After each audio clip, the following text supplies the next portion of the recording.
Everyone apart from me at the moment would turn their mics off, please.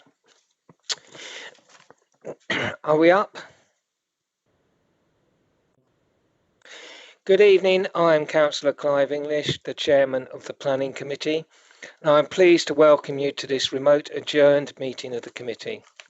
The meeting will be broadcast live and recorded for playback on the Council's YouTube channel, and this will include the instant messaging. Will anyone else be recording the proceedings? I ask so that people will know if this is happening and not in order to prevent anyone doing so. As no one is indicating, I will take that as a no. I will now explain how the meeting will be carried out this evening. My role as chairman will continue, but a Democratic Services Officer and the legal representative will assist me in implementing the remote meeting protocols. The Democratic Services Officer will also produce the minutes and provide procedural advice as may be required. Instead of public speaking, members of the public have been invited to submit written statements to be read out by me as chairman in the appropriate speaker slot, and we have a number of such statements to be read out this evening. I will provide any necessary further explanation as we proceed, but members are reminded at this point that IM messaging will be visible to those viewing the meeting and should only be used for raising technical issues, indicating a wish to speak, raising a point of order, or seconding a motion. We'll now ask the Democratic Services Officer to take the attendance register by reading out the list of committee members in alphabetical order. Members should confirm their attendance by answering present. Madam Officer, if you could read out the list, please. Thank you, Chairman. Good evening, members. I'll start the register. Councillor Atkinson. Present. Councillor Brindle. Present. Councillor Chapel-Tay. Present. Councillor English. Present. Councillor Eaves. I think he may be away. He wasn't at the council meeting last night. Councillor Harwood.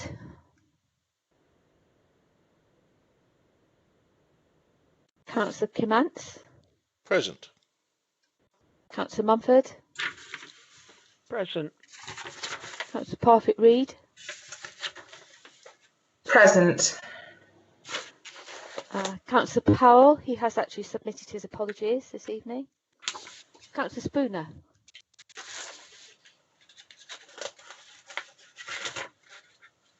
Councillor Vizard. Present. Councillor Wilby. Present. Thank you. Thank you very much, Mrs. Snook. We now proceed to item 1 of the agenda. Apologies for absence. As you say, we've had them from Councillor Powell. Any others? No, Chairman.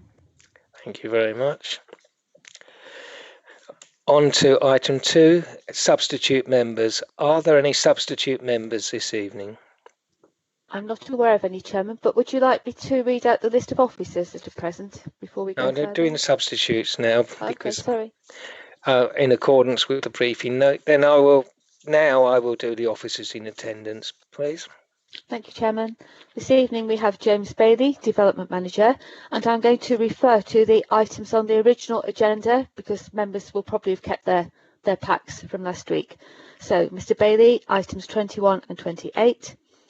William Fletcher, Planning Officer, item 22. Austin Mackey, Major Projects Manager, item 23. Tony Ryan, Principal Planning Officer, items 24 to 27. Cheryl Potts, Legal Representative, and Debbie Snook, Democratic Services Officer. That's me. Thank you, Chairman. Thank you very much. Moving on to item 3, visiting members. Can I ask the Democratic Services Officer to read out the names of visiting members along with the agenda items they have indicated they wish to speak to. Thank you, Chairman. I've received notice that Councillors Perry and Bryce would like to speak on items 22 and 23. I don't think that they're actually in the meeting at the moment.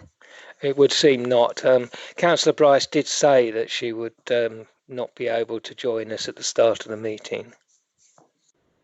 Item 4, items withdrawn from the agenda. Are there any withdrawn items?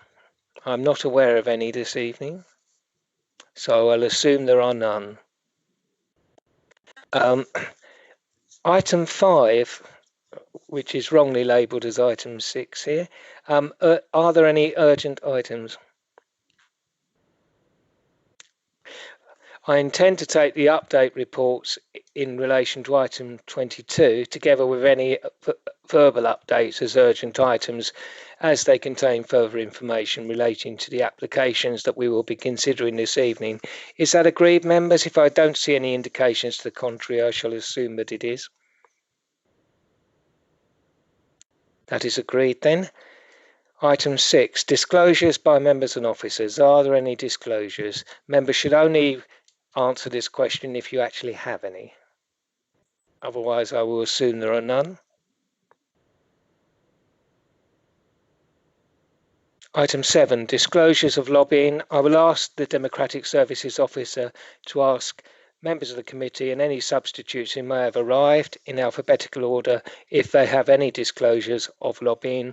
They should either answer none or yes, and then specify the item or items that they have been lobbied on. Mrs. Snook? Thank you, Chairman. Councillor Atkinson.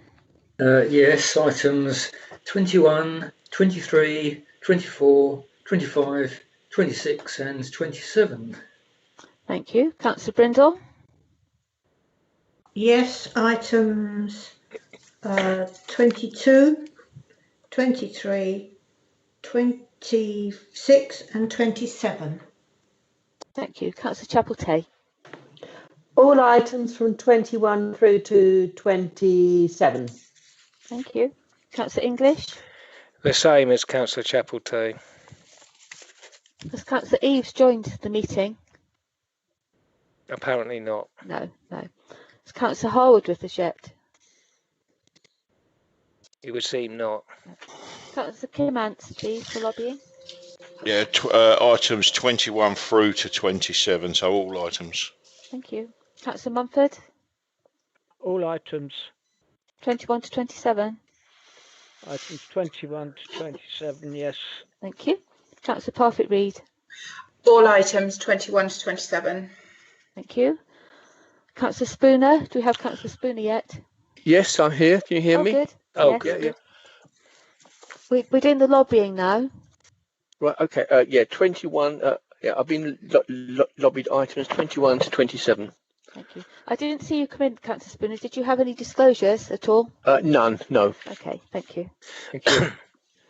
Right. Councillor Vizard for lobbying, please. 21 to 27. Thank you. And Councillor Wilby. 21 to 27. Thank you very much. Thank you. Thank you, members. Thank you, Mrs. Snook. Item 8, to consider whether any item should be taken in private because of the possible disclosure of exempt information. There shouldn't be any exempt items this evening, so I am intending to take all the items on the agenda in public as proposed. We now turn to the committee reports. I will read out the agenda item and then refer to the officer who will present the report.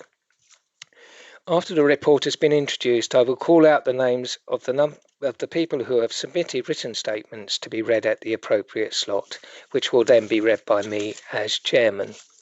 If appropriate, I will then ask any visiting members for the item to make their contribution. I will advise members of the list I have received by instant messaging of those members wishing to speak, and then ask if there are any other members who wish to speak. At appropriate points after members have spoken, I will invite the officer to respond. After the list of members wishing to speak has been exhausted, probably in both senses, I will ask if any members wish to come back with more questions, comments. If a member wishes to propose a new motion or amend the current one, I will ask for a seconder, with members going through instant messaging or indicating verbally, and the first one to signal will be the seconder. The seconder will then be asked if they wish to speak or to reserve their right. At the end of the debate, any amendment having been voted on, I will sum up, and the original motion or substantive motion as amended will be put to the vote. The legal representative will go through the list of members in alphabetical order and ask them for their vote, which would be for, against, or abstain. By voting, the member will be confirming that they have been present for the whole debate on that particular item on which they take an informed decision. If there is no response, it will be assumed that the member is not present. I will have a second or casting vote regardless of whether I have used my first vote. The Democratic Services Officer will be asked to confirm the result of the vote, and I will then announce the decision. Unless requested by 3 members of the committee by instant messaging or verbally during the debate, the names of those voting for and against the motion or amendment or abstaining from voting will not be entered in the minutes. If a report is for information only, I will ask if it is agreed that the report be noted, and if there is no dissent, a named vote will not be taken. At the end of each item, I will ask for a brief pause while anyone who wishes to do so leaves the meeting. Without further ado, I move on to agenda item 21, application 20 at the Clothworkers Arms, Lower Road, Sutton Valence, and I call upon Mr. James Bailey, the Development Manager, to introduce the report. Mr. Bailey. Thank you, Mr. Chairman.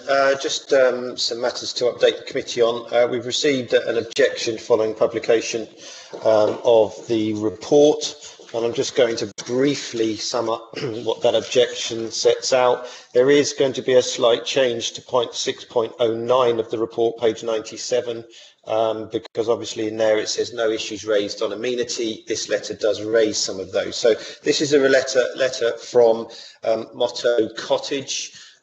Just putting up on the screen for you members, this is the application site just here, and this is Motto Cottage, and this is where an issue on amenity has been raised regarding overlooking. While I'm on this one, it's just giving some context to members. You've got the King's Head Public House here in the High Street, and obviously Queen's Head over here, so it just gives you context of the proximity to these proposals next door. The objector raises 5 points. He says, although it's not a listed building, the Clothworkers Arms is a lovely building with stunning views in the middle of the conservation area, which is a much-loved pub and appeared on the Shepherd Neame website as welcoming hostelry in their portfolio. Purpose of the conservation is to conserve and enhance, and the development of this site would severely damage this. Third point, the pub has been enclosed by Shepherd Neame without consultation. They consider it unviable. This objector considers this is not the case. Previous landlords have made it unviable by employing copious staffs. The last tenant considered that it was viable because he was prepared to work behind the bar himself. He negotiated a tenant at will, which meant he could purchase his beer and wine, whatever he liked, at the best prices he could get, whereas previous landlords were tied to buying their stock from Shepherd Neame. Fourth point, Shepherd Neame have not tried to sell the pub as a going concern, and as a specific objector to a neighbour, he refers to the 2-storey extensions with the roof terrace, and he said there are windows to be inserted into the eastern flank, and anyone using the terrace and windows would be staring down at this gentleman's house, which is only 8 metres away, and it would ruin any seclusion or privacy. And then 6th point he raises, there's no parking, all parking is on street. That is a matter that has also been set out in your report. So turning to the application details.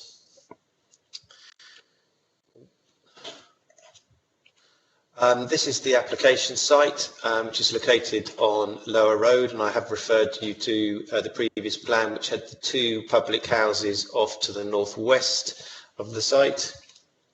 This is the public house, the Clothworkers Arms, the front elevation. This is the adjacent property, which I'll show you the extension to the rear. So the public house currently extends across this area here. Just note these windows are existing in the flank elevation, and the objector that I've just read the letter from is not this property, but it's the next house down. This just shows you the context in the street. This is the rear elevation with the pub garden here, and you can start to see the rear extension of the neighbouring property that I referred to, which has got a lower ground and a sort of ground first floor extension, which you'll see in a minute. There seems to be sort of a flying freehold that steps in, but I'll show you that on the plans as we move forward. That's just looking across So the Clothworkers Cottage, that's this property here. So you can see the extension that they've had. This is the lower ground floor that I referred to, and the upper area with the roof terrace as existing. This is showing the plan. So this is the adjacent property over here. This is the Clothworkers Cottage. This is the application site. This is this kind of flying freehold that I showed you.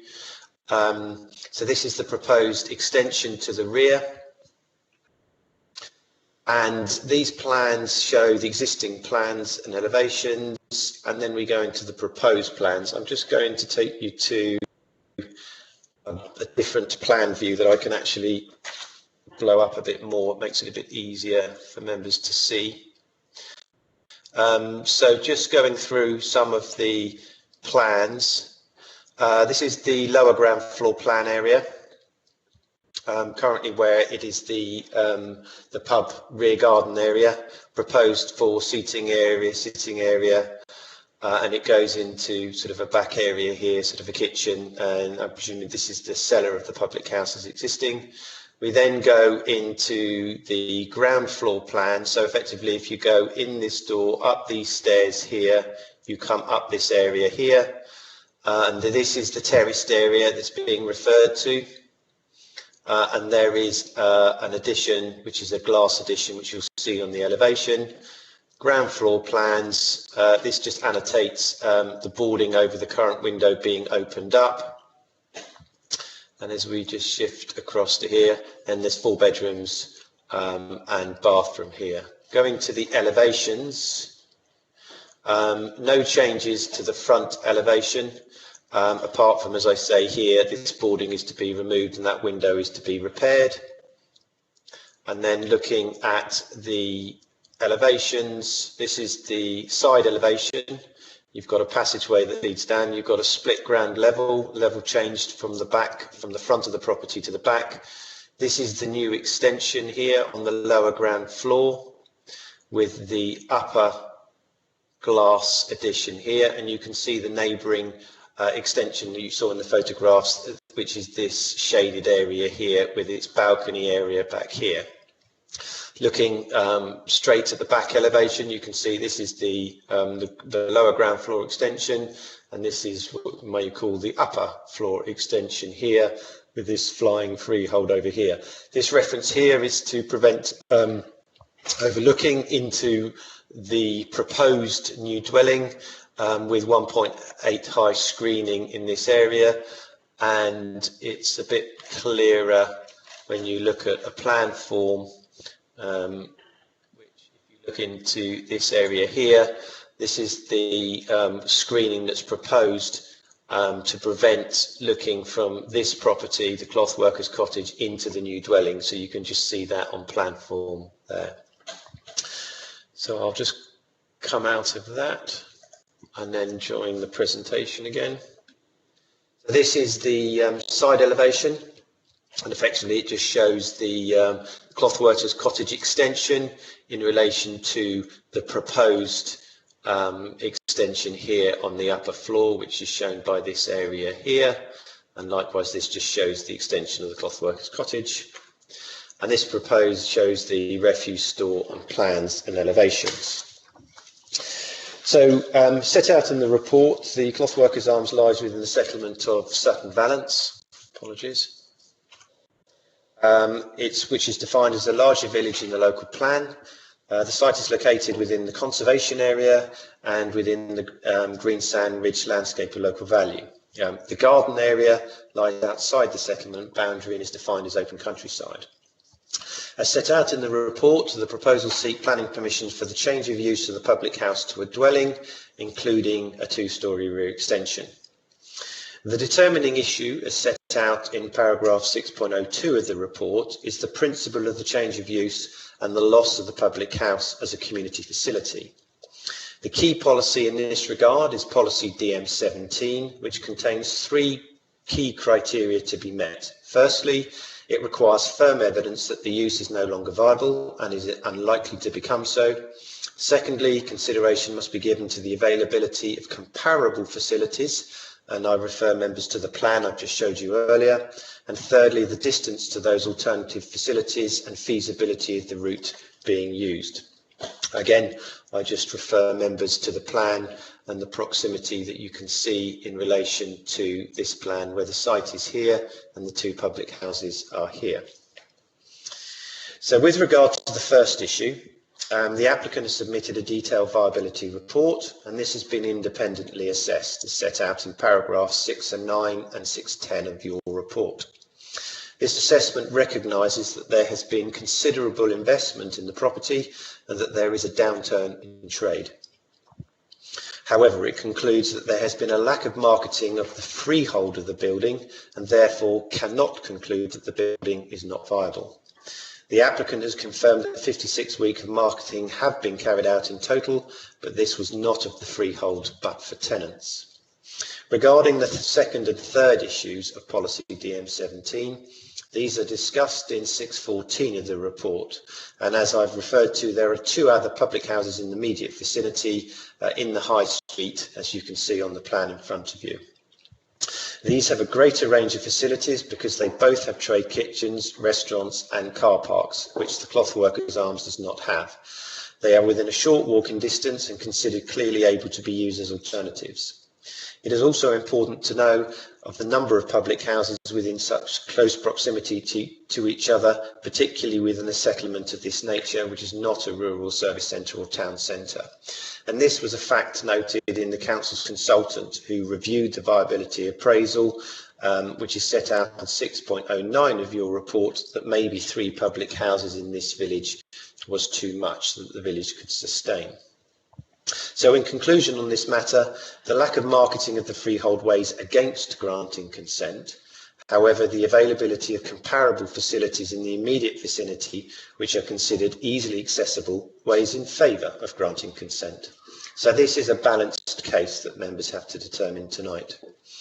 Given the high concentration of public houses within such close proximity, and being mindful that this is a larger village and not of a scale of a rural service centre, it is considered on balance that sufficient alternative facilities would remain to meet the needs of the community, and the loss of the public house is not considered to result in such harm as to justify a refusal in this instance. So therefore, on balance, it is therefore recommended in relation to the principle of development can be accepted.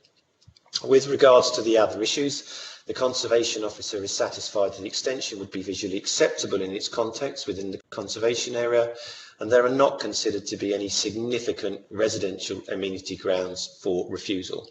I have referred members to the additional ground on amenity that has been raised by a nearby neighbour. Officers have sought and secured a landscaping scheme to provide formal planting close to the building with native tree planting, wildflower meadow and bee houses to the area which is classified as countryside. And this is in order to improve the quality of the garden area and its ecological value. There are no highway grounds for refusal. So therefore, in conclusion, members, considering all the relevant issues, this is an unbalanced approval which is recommended, and that the loss of the public house as a community facility would not result in such a level of harm that would justify a refusal in this case.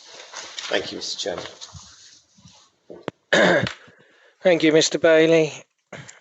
I have had statements submitted by Sutton Valence Parish Council, which I shall come to in a minute, and by Mr. Milliken, the applicant. The first statement from the Parish Council Chairman, Eve Poulter. Dear members, Sutton Valence has a reputation of being a parish with mainly wealthy parishioners. This is not the case. Half of the parishioners live in social or smaller housing. The Clothworkers Arms has been the pub of choice for many of these people, with its pool table, the only pub in the parish with one. The Clothworkers Arms has long been the drinking pub in the parish. Not everyone wants or can afford to eat when out, and it has a completely different character to the other two pubs, which are very similar to each other. The officer stated that it is feasible to travel to the other two pubs, and we are not disputing that. However, the Clothworkers clients have chosen this pub because they enjoy the ambience and clientele. Having 3 pubs in the parish allows individual choice. The parish council and many of its parishioners completely agree with the findings of the independent response to the viability assessment. Pubs are closing at a rate of 14 a week. To close one when it is not necessary seems wrong. If you're not aware, this pub sits on top of the Weald and has one of the best views in the whole of Sutton Valence. I am sure that if permission is given, it will be another extremely expensive dwelling in our parish. We understand that there is a housing need in the country. However, conversion of this dwelling will hardly make a dent in the housing numbers, but will be a loss of a much loved and used community pub. If planning permission is not given and it is actually put on the market as a pub, the parish will keep a very valuable community asset. The independent viability assessor states that there is scope for this pub to be viable and that this licensed property has neither been marketed thoroughly or offered for sale as a freehold pub. The parish council therefore request that you refuse this application. That was from Sutton Valence Parish Council Chairwoman. I now turn to a statement from the applicant, Shepherd and Neame. Shepherd and Neame Limited have been freehold owners of the Clothworkers Arms since 1972, which closed its doors in January. As with many Shepherd Neame pubs, the Clothworkers has operated on a tied tenancy basis for wet sales only. The public house was successful until 2007, when the government smoking ban and competition from supermarket sales brought about a sharp decline in customer numbers. A small bar area and lack of space for tables has meant that it has not been possible to recapture lost trade by making a food offering. Despite this, Shepherd and Neame did invest about £80,000 in the premises over this time, including new kitchen facilities. In support of the planning application proposals, Shepherd and Neame prepared a detailed commercial viability statement. This confirmed that there have been 4 tenancies over the last 8 years. As an operator of over 300 public houses across the region, Shepherd Neame is of the view that the rapid succession of tenancies has meant the premises can be categorised as a failing pub, which can no longer be sustained for public house use. Indeed, the average Shepherd Neame tenancy is just over 6 years, whereas at the Clothworkers it is in less than 2.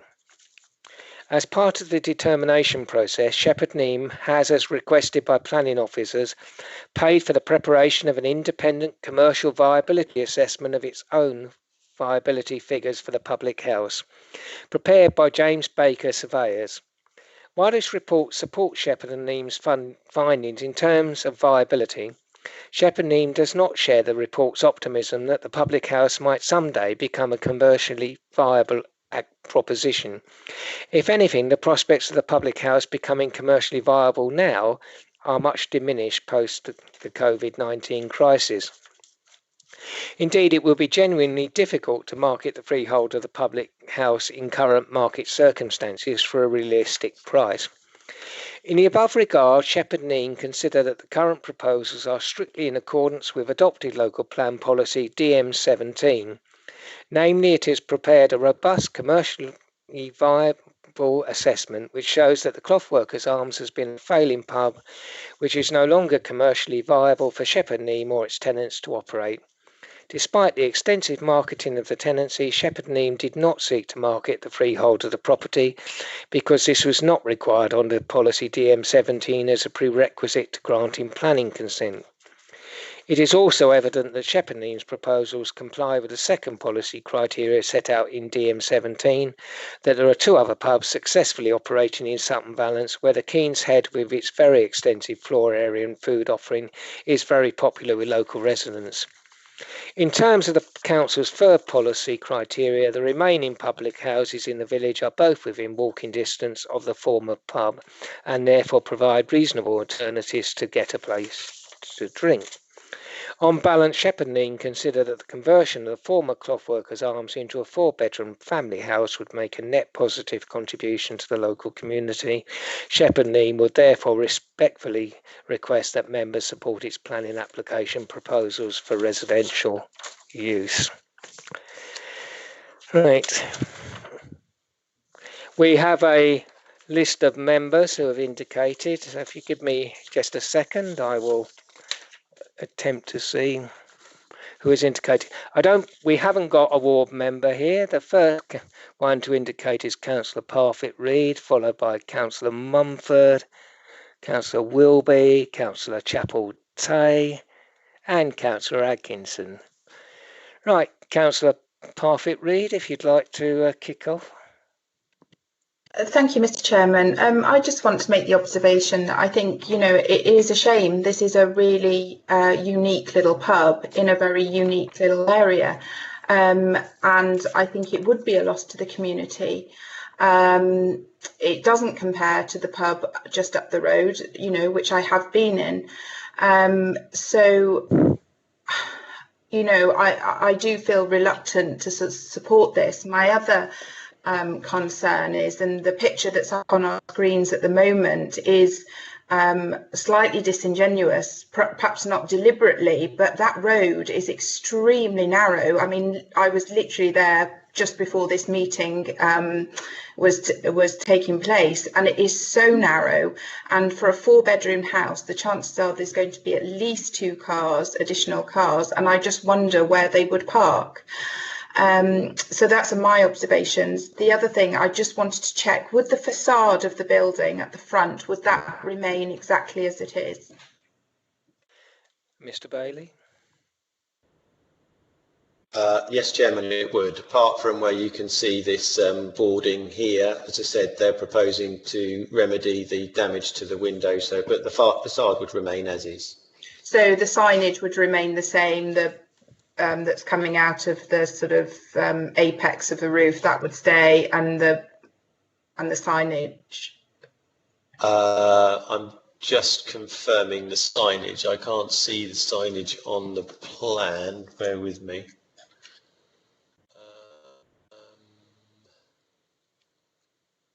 I'll come back to you on that one because they're showing something. I'll get a clearer picture as to show what's on the proposed front elevation. I'll come back to you. Yeah, so just to sum up, my concern is, and I'll just be interested in what other members think, having, lost a much loved community asset in my own ward and how that has affected my community.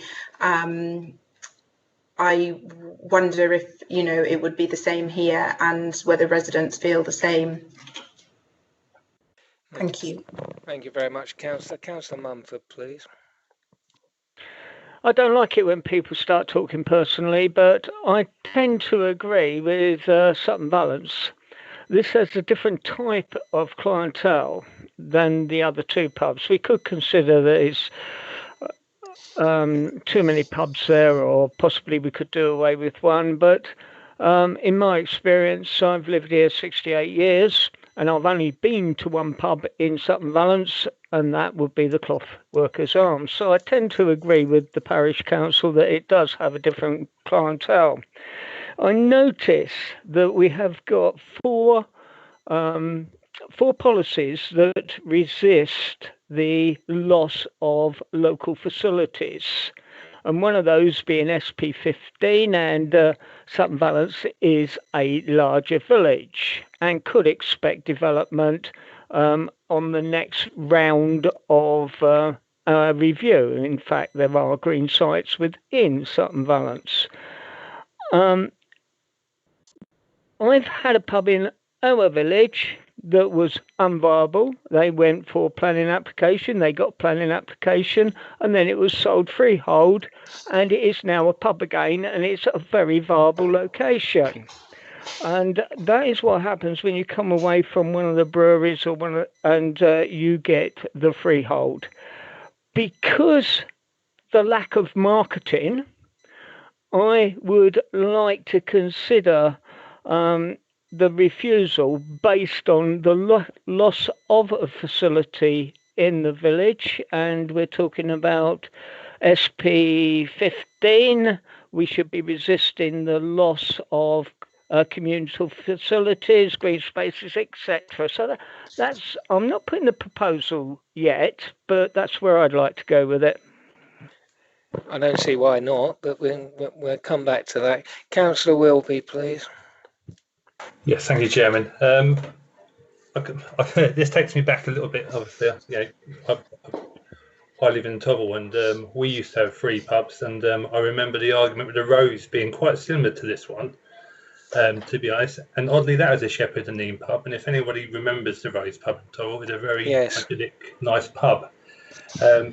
Which Shepherd and Neame sold off, saying that was unviable. But the last clientele in there, like in this place, or the last landlord, was making a viable asset once they could break away from Shepherd's and Neame's stranglehold. And like Councillor Mumford and the other councillors spoken before me, I believe if this did go to freehold, this could be a viable asset, and it could be made viable. I also agree not everybody wants food, and the places that do food do a cracking job, but they're not a pub as such. And areas do need these kind of people do need choice. Also, as Councillor Mumford just said, they're saying that the parish isn't big enough, but yet we're proposing potentially to put another 200-300 homes around this area. So I think that's not really, really a true statement of where this parish could be in 5-10 years, to be honest. So I think we should refuse this on the grounds that the viability study has already highlighted that it is possibly, if it went to freehold, could be a viable pub, and Shepherd and Neame haven't done that on purpose so that it doesn't become a viable pub. Mr. Bailey, Councillor Mumford mentioned a couple of other policies. What's your view on whether they apply or not? I think Councillor Mumford referred to SP 11, 15, DM 17, DM 20. They are all relevant, and they are all set out in paragraph 6.02 of the report. While I've got the microphone, if it's all right, Chairman, I would add that members shouldn't take into account what our housing need or allocations which may come forward in the future. I've heard a couple of members mention that now. I should advise members you could not take that into consideration. You just need to consider the facts of the case now in front of you and not future housing allocations. I take your point. I am, however, at this point minded to move refusal of the application on the grounds that the evidence has not been sufficiently established that it is in fact an unviable premises, and that it does represent potentially an asset to the community, citing the relevant policies as set out by Councillor Mumford, if I have a seconder. Councillor Chapel-Tay was first. I'll second that. Would you like to speak now, Councillor? I don't think I need to say anything. Councillor Mumford put it so well, and indeed better than I would have done. I can only reiterate his comments. Thank you very much indeed.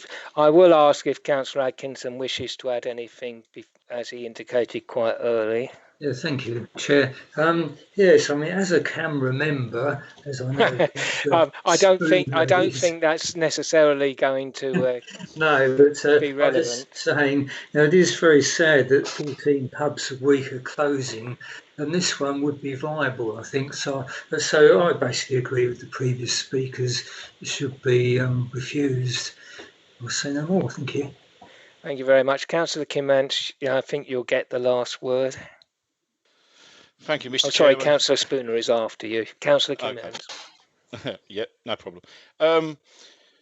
You can judge different pubs on the type of clientele, and I've got to agree with the parish council that this is a pub that is used by the people who live in social housing.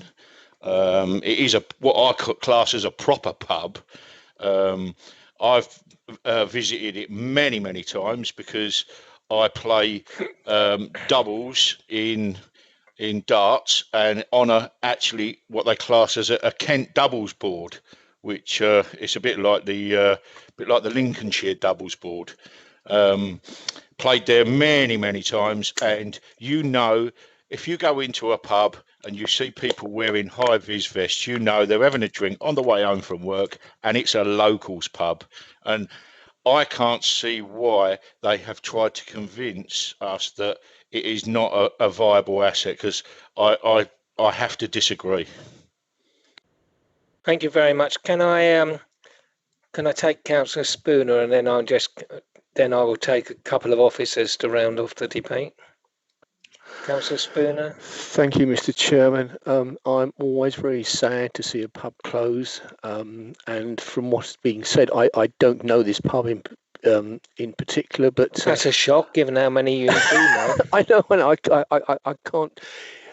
I can't visit them all, but I fully understand. There are different pubs. They cater for different needs, different purposes, and I can, perhaps this one in its day would have been regarded as a spit and sawdust pub, which are the pubs I really like. Very, very sad to see it go. I think it's quite true that big companies will try to offload assets which aren't quite as profitable as they should be. So I would like to see some more evidence from the applicants to justify that this pub is not viable. I'm happy to support a recommendation for refusal, and let's just see what the applicants can do. If they can find another tenant to take it on, or another owner to take it on, and really work it. Pubs do have to be worked at these days. You can't just expect the punters just to roll in. Very, very happy to support the recommendation for refusal. Thank you, Mr. Chairman. Thank you, Councillor Spooner. Mr. Bailey, you wish to add something? Yes, thank you, Chairman. I just wanted to ask members to consider, and I've got a ground of refusal here, which I'll read out in a minute after that. But if I could just ask members to consider, because obviously the policy, the key policy DM17 has 3 key criteria. So members are saying that they don't think the financial viability is demonstrated, or the lack of financial viability. But also I think it's important that members also take into account points 2 and 3 of the policy as set out on your papers on page 96. So you've also got, because the policy is worded on the basis of saying consideration will be given to the following. So financial viability is one element, but there's also the availability of comparable alternatives and the distance to such facilities and the feasibility of alternative routes being used, because that is within the policy and it is something that members would have to consider. So if I could just ask members to note that, and if they wish to add anything to the ground, and if I can come back, Mr. Chairman, with a ground that I think I've captured that you're looking at after that consideration. Yes, Mr. Chairman, I do think that members are actually querying whether this pub is actually strictly comparable to the essentially food-led outlets. So there's a question that members have actually raised, whether it is a direct comparator. I don't know what you think about that. Are you asking me, Chairman? Yes, I'm asking you. Yeah, I think that might be quite a difficult argument I think it's a difficult argument to construct. Make. I just think it's just important that members consider the latter 2 points. Yeah. It's not an either-or thing. It says consideration will be given to the following. So it's 3 key criteria. Now, I just think if we go through to the appeal route, obviously, the proximity and the number of those facilities will be targeted. Or will be looked at by the appellant if it goes to an appeal. So as long as members consider those options, that's fine. But the reason I was drawing your attention to that was not to say whether or not I necessarily agree with that as set statement, but simply to illustrate that we have considered the point. Okay, but that's fine. I just draw the point to members that that's part of the policy, and that's fine, as long as members consider it. Would you like me to read out the ground, Chairman? Please, and I think Ms Parks would too. Okay, I've got that in the absence of a full marketing campaign, it has not been satisfactorily demonstrated that the public house is financially unviable. As such, the proposals result in the loss of a valued community facility, contrary to policies SP11, SP15, DM17 and DM20 of the local plan review. Thank you very much. Ms Park, is that clear? Ms Parks? Sorry, Chairman, just chasing my mouse. Yes, that's fine. Apologies, I was looking at the report and neglecting to write down what was being said when you were speaking earlier. Thank you. It's all right, we all do that. Councillor Mumford, if you wish to come back. Have we captured what you said? Yeah, I think so, but the officers relying on SP17, where SP15 is applicable to Sutton Valence. It is the larger village policy for Sutton Valence, and that says it should be resisted, the loss of the facility, and because of the marketing under SP15, I think we have got an excellent case as opposed to 17. Well, not necessarily as opposed to it, but as well as possibly. Mr. Bailey? Sorry, if I said SP17, I've got written down SP15. So Councillor Mumford is right. It should be SP15. I agree. Apologies if I said 17. Okay, that makes more sense now. Right, I'm going to go to a vote now, unless Councillor Chapeltay has anything to add. Nope. As I see a comment. Okay, thank you very much. Right, can I ask members not to actually comment in the IM, tempting though it is. Right, I'm now moving to the vote. Can I ask the Legal Services Officer to call members in alphabetical order on the motion, please? Thank you, Chairman. Councillor Atkinson. 4. Councillor Brindle. 4. Councillor Chapeltay. 4. Councillor English. 4. Councillor Kimmants. 4. Councillor Mumford. 4. Councillor Parfitt-Reed. 4. Councillor Spooner. 4. Councillor Vizard. 4. Councillor Wilby. 4. Thank you, Chairman. Mrs. Snook, could you tell me the outcome of that vote, please? Thank you, Chairman. I can see now that Councillor Eaves has joined the meeting, but I'm assuming that he wasn't part of the whole of that discussion, so he's... No, as he wasn't here at the beginning, I'm afraid the protocol doesn't allow him to vote on this. So, Exactly. So that was 10 in favour, Chairman. any against? No. Thank you. So that's unanimous. The decision at this stage is to refuse the application. We move on to agenda item 24, Oakland's Lenham Road, Headcorn. And I turn to the officer to introduce the report. Tony Ryan, please. Thank you, Chair. This is part of a series of 4 applications for Martin's Gardens. What I intend to do is to do a general overview of the Martin's Gardens site, and then go into the separate applications to describe the actual proposals for the separate current plan applications. Just bear with me a second. Just go the, Wonderful piggies. Sorry, yes. Oh. Yeah. Sorry.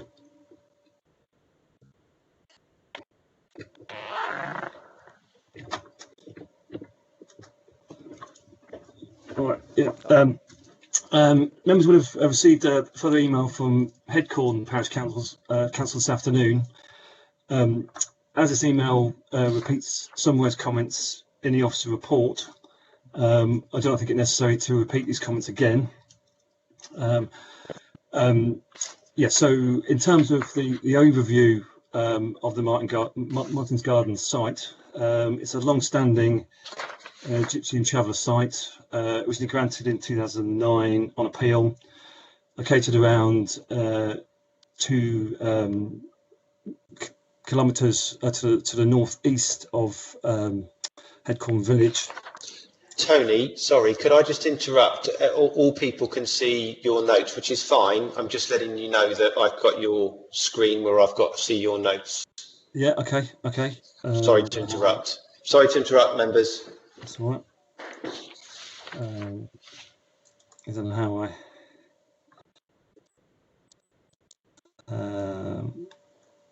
sorry.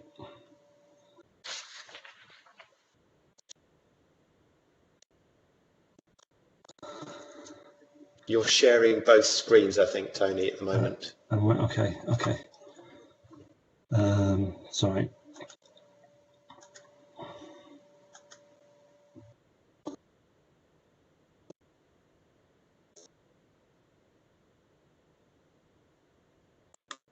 Sorry, members, I may have interrupted. You may have been quite happy seeing the notes. There we are. I think that's fine, Tony. I can't see your notes at all. Yeah.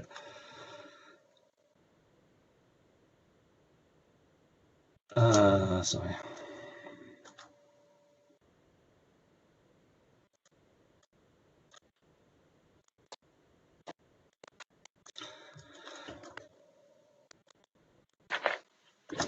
Yes, in terms of the site, it's to the northwest side of Lenham Road, just to the north of the junction with Baker Lane, which is to the bottom of the image there.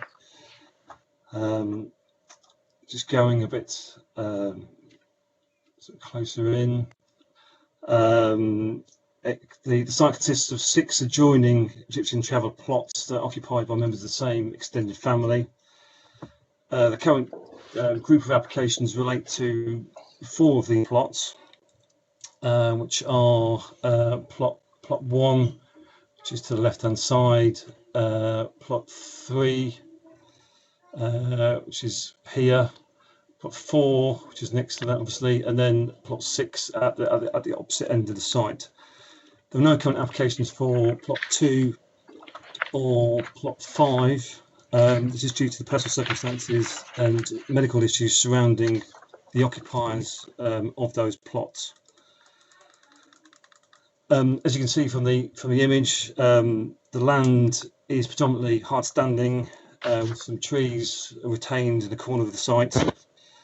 There's also an area of landscape at the front of the site which separates 5 of the plots from Lenham Road.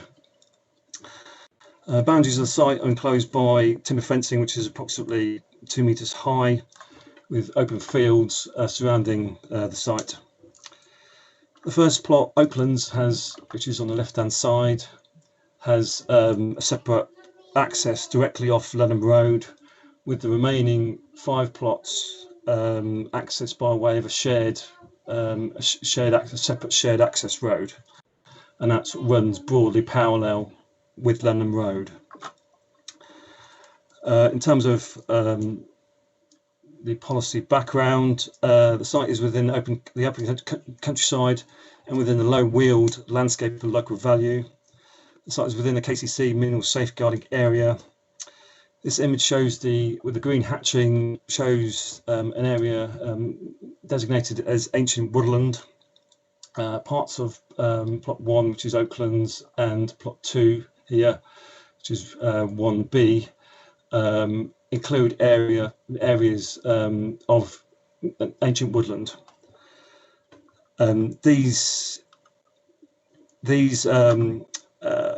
The layouts of those plots in relation to the ancient woodland are shown on pages 71 in terms of plot 1 and 89 of the papers. The purple line up the right hand side of the screen is a public right of way, which is KH 335, that runs westwards from Lenham Road. In terms of the planning history, as set out in the reports, the original permission for Egyptian travel occupation in the site was by way of an allowed appeal in July 2009.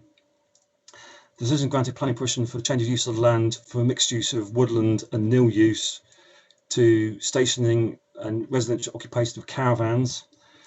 Amongst other things, the allowed appeal gave permission for parking, storage of motor vehicles, fencing, a new entrance gate, and hard surfacing and the infilling of a pond. In August 2019, a group of 6 subsequent applications were approved by members. These permissions included changes to the layout of the 6 plots and the provision of landscape buffers within all of the 6 sites. Details of these applications are set out for the separate plots in the planning history of the separate reports. A planning condition attached to these earlier planning permissions was drafted so that the granted approval would lapse if a number of details were not submitted to the council by the applicant within 3 months of that decision. The applicant has explained that to the best of their knowledge that the required details were submitted to the council within the required time limit, but due to a number of issues including family bereavements, the submissions were not followed up. The council has no record of these details being received, and the current planning applications were submitted on the basis that the earlier planning permissions have now lapsed. Whilst these earlier planning permissions cannot now be implemented, the earlier decision from August 2019 remains a strong material consideration in the assessment of the current planning applications. A similar condition to that referred to in terms of the earlier applications is recommended to be attached to the resubmitted applications with a reduced time period of 6 weeks to actually submit the details to the council. That condition requires lots of different details to be submitted, including the external appearance of the mobile homes, means of enclosure, and details of the landscaping within the landscape buffer. Just in terms of going into the four separate applications, the first one is for Oaklands, which is for one additional mobile home and one additional touring caravan. These units are additional to those permitted in 2009, but the same number as those permitted in August last year. Just in terms of the site context, this sort of outlines the actual plot with the existing separate access from Lenham Road.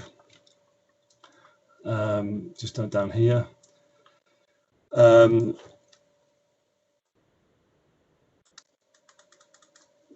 Sorry, just going back to the boundary again. It is highlighted that the red boundary in terms of the papers, page 55 of the papers, is the side route of that boundary is incorrect. It's shown that the site is shown as extending further into the neighbouring sites, whereas the right boundary is shown on this image here. As shown on page 61 of the papers, the current application involves the removal of caravans to the rear of the site and a landscape buffer across the middle of the site, broadly in the actual location of the fence, which is shown there. So going onto the photograph again. This is a view from the front boundary into plot 1. The fence across the middle of the site is visible in the background there, and existing caravans. In terms of what was previously granted in August 2019 and a current scheme, left-hand side is the previously approved scheme, and the right-hand side is that currently proposed. You can see that one is an existing retained mobile, and that corresponds with 5 on the proposed scheme. 2 on the existing corresponds with 4 on the proposed, and 3 and 4 are 6 and 7 on the proposed layout. Just going on to the second of the 4 sites, 1B Martin's Gardens. This application is for the siting of 1 mobile home, 1 tourer, and a day room. In terms of context, the first application was here, obviously, and then there's no application for plot 2, and this is plot 3 or 1B Martin's Gardens. As with the other plots, this plot has a separate access from Lenham Road. The area of trees that screen the site from Lenham Road are visible in the bottom of this image. In terms of the site photograph, this is looking into the middle of the site from the site frontage, with the existing hard standing visible. You can see the caravans on the neighbouring sites as well. In terms of what was previously approved, you've got the landscape buffer on the back of the site. 3 is a new mobile home. 4 is a utility building, and 5 is a shed on the proposed. 3 is a proposed mobile. 2 is a day room, and 4 is a proposed tourer. The current proposal does include a larger day room, and this shows the previously approved on the left hand side and that currently proposed on the right. Although, yeah, as is clear from these images, the proposed is a larger building. The current proposal does include the removal of a shed on the rear boundary, which I think overall would have a net benefit. Just going on to the third site, which is 2 Martin's Gardens on plot 4. Approval was given on appeal, and that included 1 static caravan, 1 touring caravan, and a utility room. The approval in August last year included 1 additional mobile home and 1 tourer. The current application includes the same number of caravans in a revised layout. In terms of context, you can see it's kind of in the middle of the site, with Oaklands on the left hand side of that image. Yeah, there's the same shared access from Lenham Road,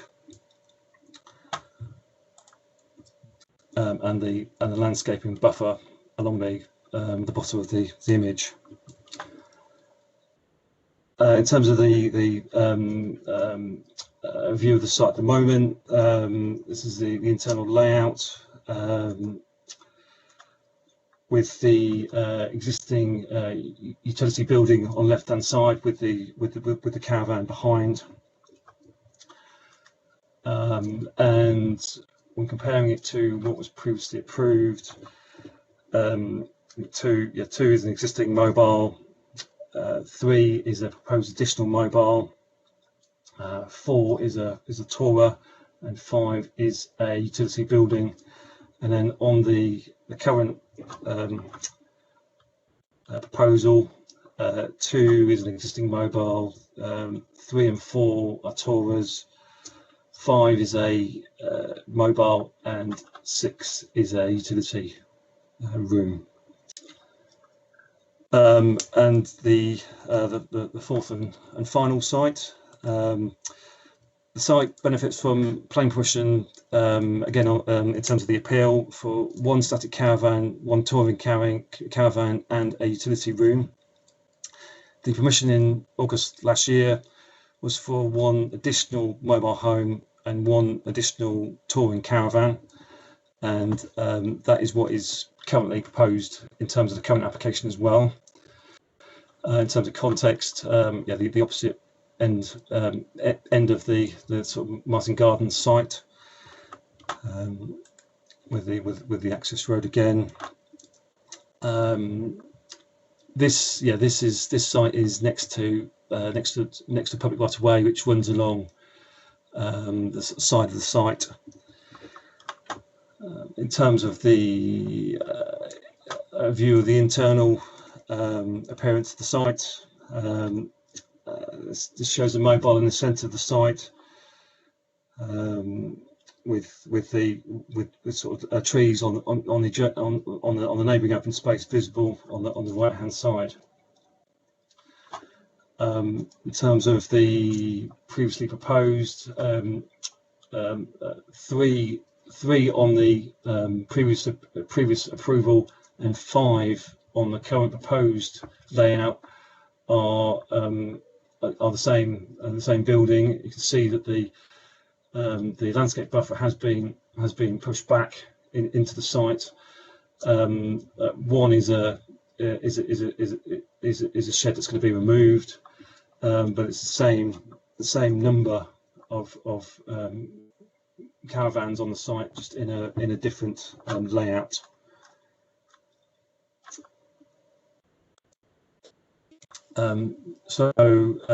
Just in conclusion, Martin's Gardens is an established Gypsy and Traveller site following the allowed appeal in 2009.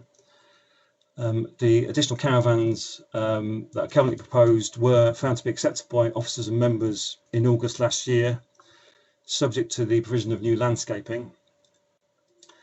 The 4 applications now before members do not include any additional caravans when compared to these earlier permissions. Whilst it is unfortunate that the landscape details required by the earlier approvals were not received, as set out in the reports, there's been a credible reason for this put forward by the applicant. The majority of the existing plots are screened from Lenham Road by existing landscaping, and the current proposals include landscaping to the rear of these caravans to provide screening from the open countryside at the rear of the site. Whilst it is accepted that the current applications will result in a degree of landscape harm, the benefits arising from the proposals in the view of officers outweigh this harm. Officers have considered the Gypsy and Traveller status of the occupiers, and we are satisfied that the occupiers do have Gypsy and Traveller status. However, one of the conditions would require any occupier of these units to have that status. The recommendations for the 4 applications are to approve with a number of conditions, and this includes the requirement for details of the proposed landscaping to be submitted, but the time period for those details to be submitted reduced from 3 months to 6 weeks. Okay, thank you, Chair. Thank you very much, Mr. Ryan, for that full overview. I have one speech that has been submitted to cover all of the applications from Oldcombe Parish Council, from Fiona Kenwood, the chairwoman of that said parish. Members of the Planning Committee, 16 months ago I stood in front of you to object on behalf of my parish council and residents to the 6 planning applications for Martin's Gardens. We are hugely disappointed to find ourselves back again with almost identical planning applications to consider for 4 of the 6 sites. At the time of approval, there were specific conditions attached to the granting of these consents by which the applicants have 3 months to show they are en route to restoring the sites. From November 2019, Oldcombe Parish Council was in regular contact with the Planning Department. First, we were told that reasonable time had to be allowed before any enforcement would be considered, and 6 months passed before it appeared anything might happen, by which time the applicants, having got wind of the situation, slapped in more planning applications, circumventing the conditions set out by this committee. We would ask NBC why this was allowed to happen, and if enforcement had been carried out at the proper time, we would not be here this evening. Although there seems little point in repeating my previous speech, I would like to make the following important points.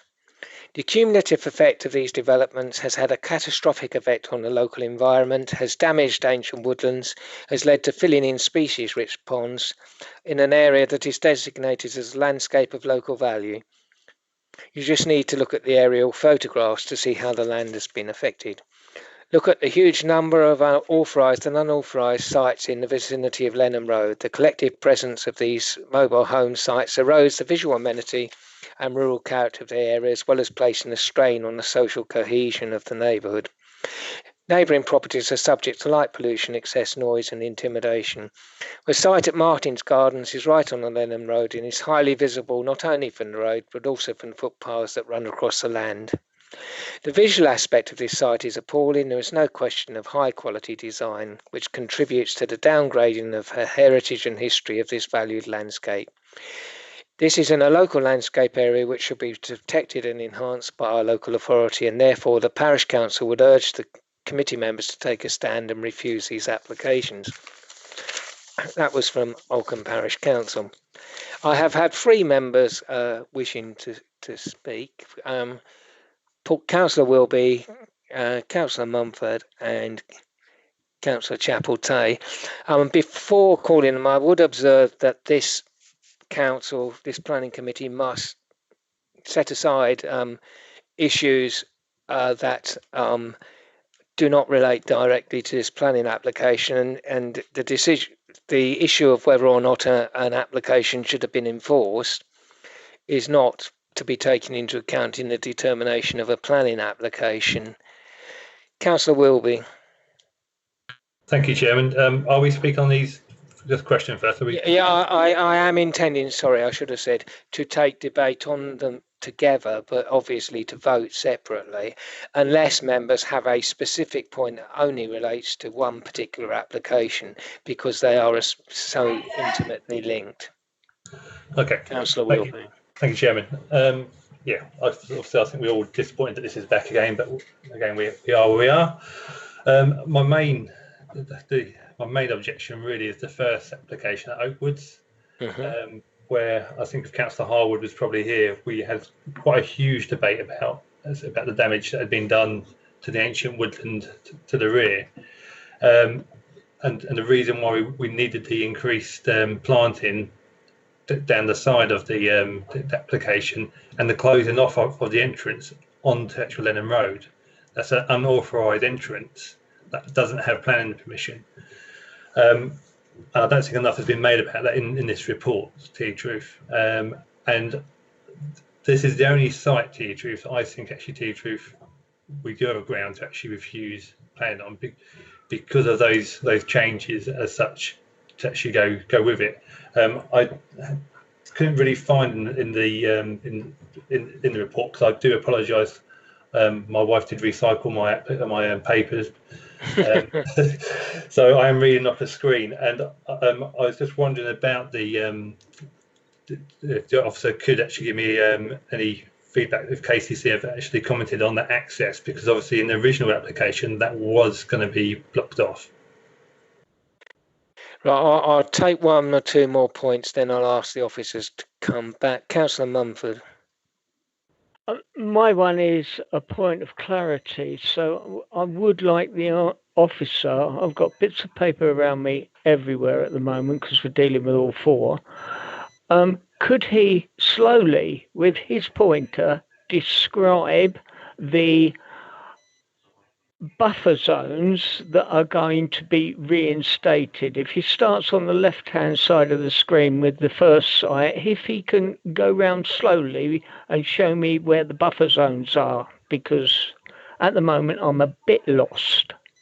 Right, Mr. Ryan, if you could respond to those various points from Councillors Mumford and Wilby, please. Mr. Ryan? Sorry. In terms of the access from Lenham Road, yes, the applicant has said that the new access is necessary, and I think this is set out in the report for that particular plot. He said that is necessary because when the caravans are taken off site for maintenance, the caravans can't make the turn of the separate access, so the caravans have to be taken through plot 1 to actually be able to get out onto Lenham Road. So that is the applicant's justification for actually retaining that separate access. Okay, fine. And what about the point about KCC that Councillor Wilby raised? KCC have not raised any issue with the proposed layout. Okay, fine. Right, does that answer your two questions, gentlemen? Oh, sorry, the buffer stone strips, Mr. Ryan. Yes. Let's just see if I can. So in terms of this image, my understanding is that Councillor Murphy, do you want me to go across it? Okay. Yes, with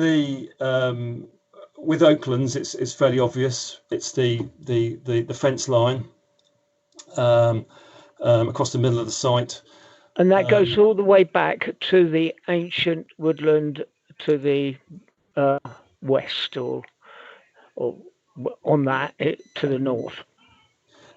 Yes, it's intended to separate off the caravans from the back of the site. My question is, does it go from that fence back to the ancient woodland that is shown there with the greeny bits, tops of trees? It's not intended to extend all the way. It's a buffer, a line of landscaping across the middle of the site. And that one is 5 metres. Yes. But the intention is to, I think the land behind that is to just leave it and not landscape it, because that it's letting nature take that land back effectively. So that is going to be included in the buffer zone and is going to be rewilded. Yes. You're saying a buffer zone of 5 metres. My problem is, what assurance have we got that the area after that to the ancient woodland will be rewild? Why are we not including it in the buffer zone and showing that 5 metres is replanted and the remainder of the ancient woodland is rewilded? Well, given the point that Councillor Wilby raised and Councillor Mumford's suggestion, I'm asking you, are you moving an amendment, Councillor Mumford, to include that? Yeah, on that site, and I would like to look at the other side. So what I'm asking for is, if we are reinstating the area of damage to the ancient woodland, that the buffer zone be taken to the edge of the ancient woodland, 5 metres to be formally planted, and the remainder to be left to rewild. Not just, as it's saying in my papers, a 5 metre buffer. Yeah, right. That's what I'm saying with that particular site. And Councillor Wilby has seconded that, so unless there's any reason it can't be included, Mr. Ryan, I'm minded to suggest that it should be. Yes, well, that is the actual plan, but I think it's setting that out. Yes, we need to set it out very clearly and have it complied with. Yes, understood. Yes. And it's the same on my page 151, where you've moved all of these structures beyond a 1.5 metre, I believe, buffer zone. And again, that's why I was asking for it to be described. I would like to see that buffer zone to extend to the ancient woodland with 1.5 metres, if I'm correct, being formally planted with the remainder rewilded. Yeah, that makes sense to me. I think there's a slightly different approach on the first two sites, because they are the sites that have ancient woodland washing over them. Yes. The other two sites don't. No, we were talking about the second site there. The second site. Okay. Yeah, we were talking about the second site, okay. Yeah, I'm happy.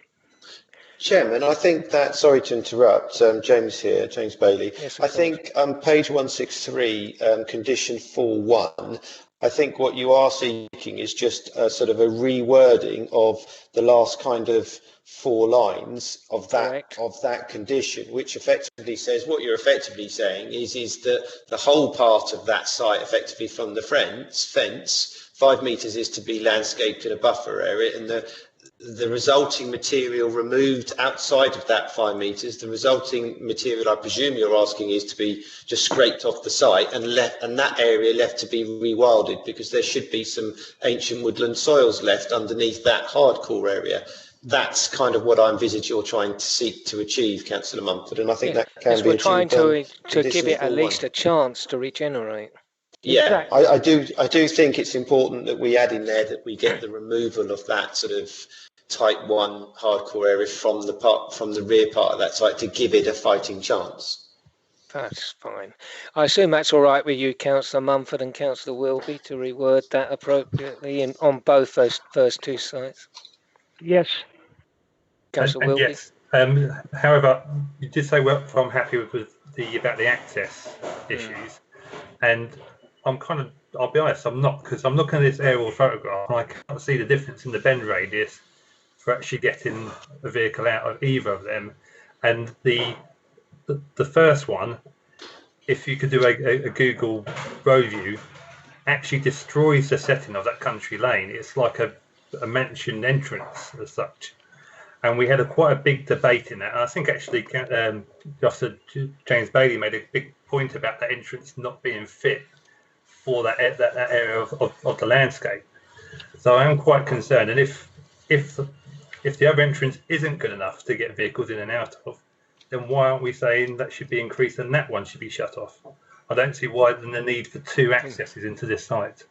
Well, if members are minded to refuse that access on landscape grounds, then, I'm not going to necessarily stop you, but you need to move an amendment. I'll try to find some policies first. Yeah. Okay, well, whilst you're working on that, I will move on with the members who've indicated to Councillor Chapeltine. Thank you. Speaking as the ward councillor. I'm sorry, my apologies. I should have called you earlier. I'm really disappointed to see this back again. To be honest, I thought we had resolved it last August. I can't say I was happy with the outcome, but it did feel like we were moving on.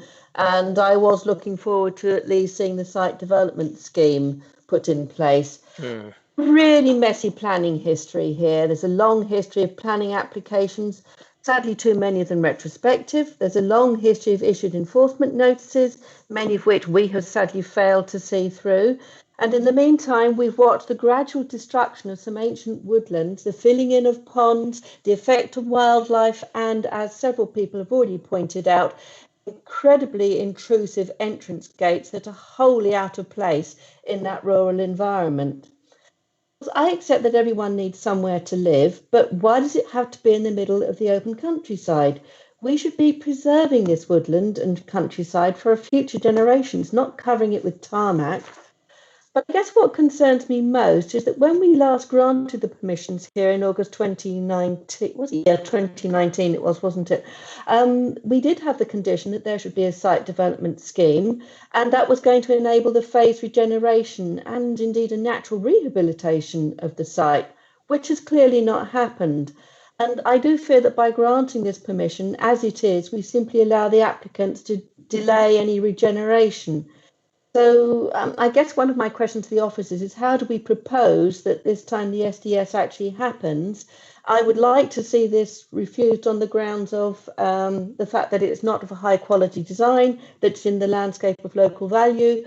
I would accept some of the amendments proposed if I had confidence that this time it would actually happen. Right, I'll take Councillor Atkinson, then I'll ask Mr. Ryder and Mr. Bailey to come back on this, and we'll try and wrap this up. Yeah, thank you, Chair. Councillor Chapeltine has just mentioned about the ponds being infilled. It says on page 147 that's an appeal comprising the infilling of a pond. Now they've got this increased buffer zone.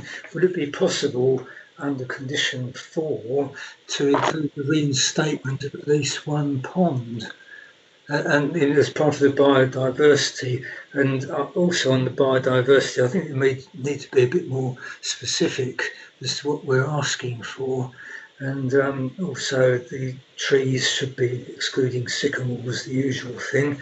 And, and also condition 7, there's conditions similar to this on all the others.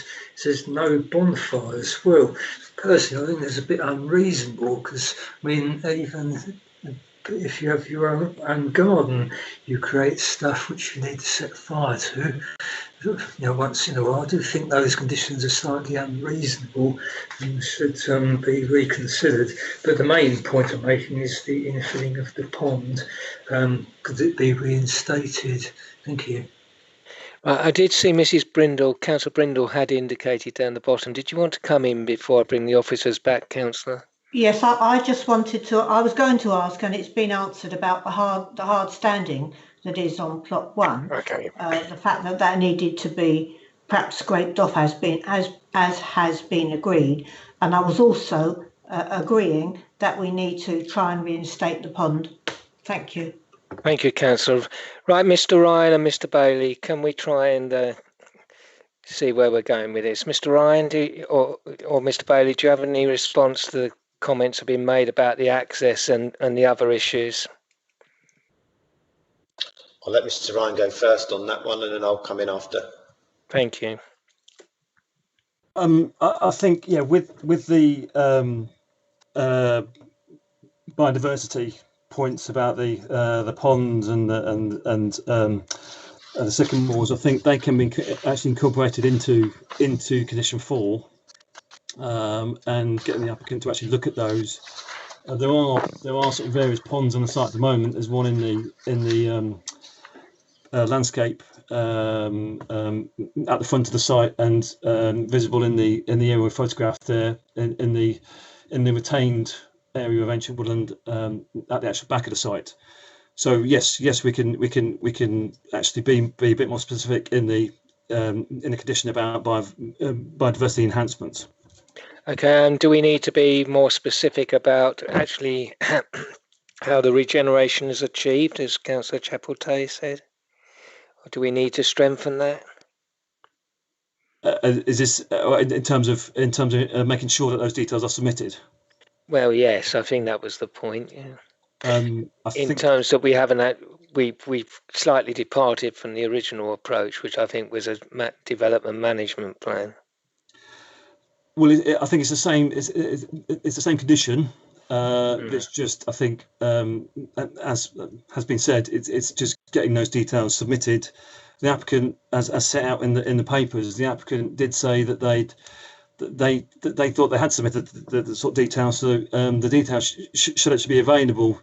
So we're taking them at their word that they've actually got them ready to go. So, essentially. Yes. Okay, well, that's a reasonable approach, I suppose. What about the access, gentlemen? Councillor Wilby's point on site 1.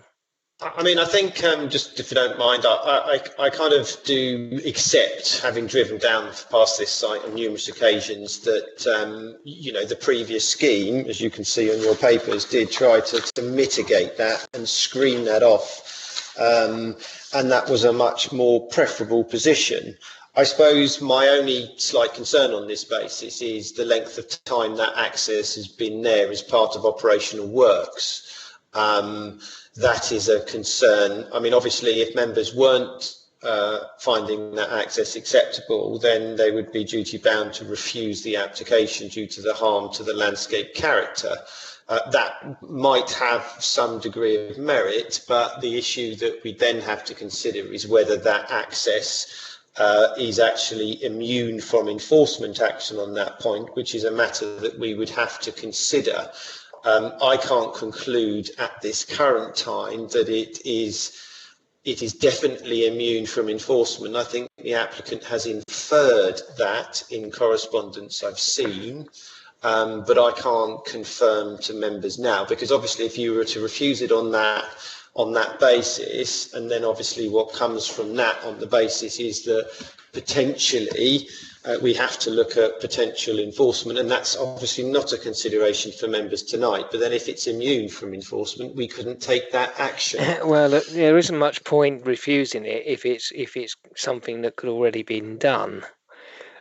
Well, exactly. Well, it would need permission in any case, Chairman, because it's onto a classified road. So the fact that it would definitely require permission. My issue is that I would need clarification as to whether that access, and it has been there for a period of time, is now immune from enforcement action, and therefore we couldn't take any action against that access in any event.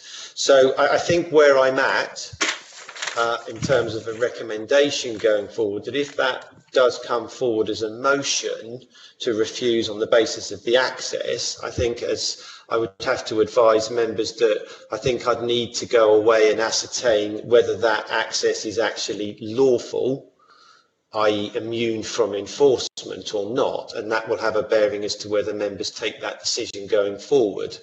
So if that motion were approved, I would then probably have to suggest to members, could that be deferred? And then I'll come back in the next cycle with the findings as to whether we consider that lawful or not. But that wouldn't stop members making decisions on the other applications tonight. Okay, Councillor Wilby, you were the one who had an issue with this. What do you wish to do? I'm fine with that, Truth. That's not, yeah, but I think that's acceptable. And obviously, I have had a quick look, and I don't think it's in line with SP 17 4.105 or DM 30 at 8.1, and the access. So yeah, I'm quite happy to give the delegation to Jeff said to actually go away and have a look at that. Yes, I think if members are minded to support at least looking at that, I think we would actually have to give that delegation. I'm going to take this one application separately in terms of a vote. That's been proposed. Is that seconded? So we ask Mr. Bailey to go away and look at that. Can I hear any speeches for or against that defer delegation to go away and look at that, which is essentially a deferral? As seconder, I'd like to speak on it. Yes, I will call you to sum up.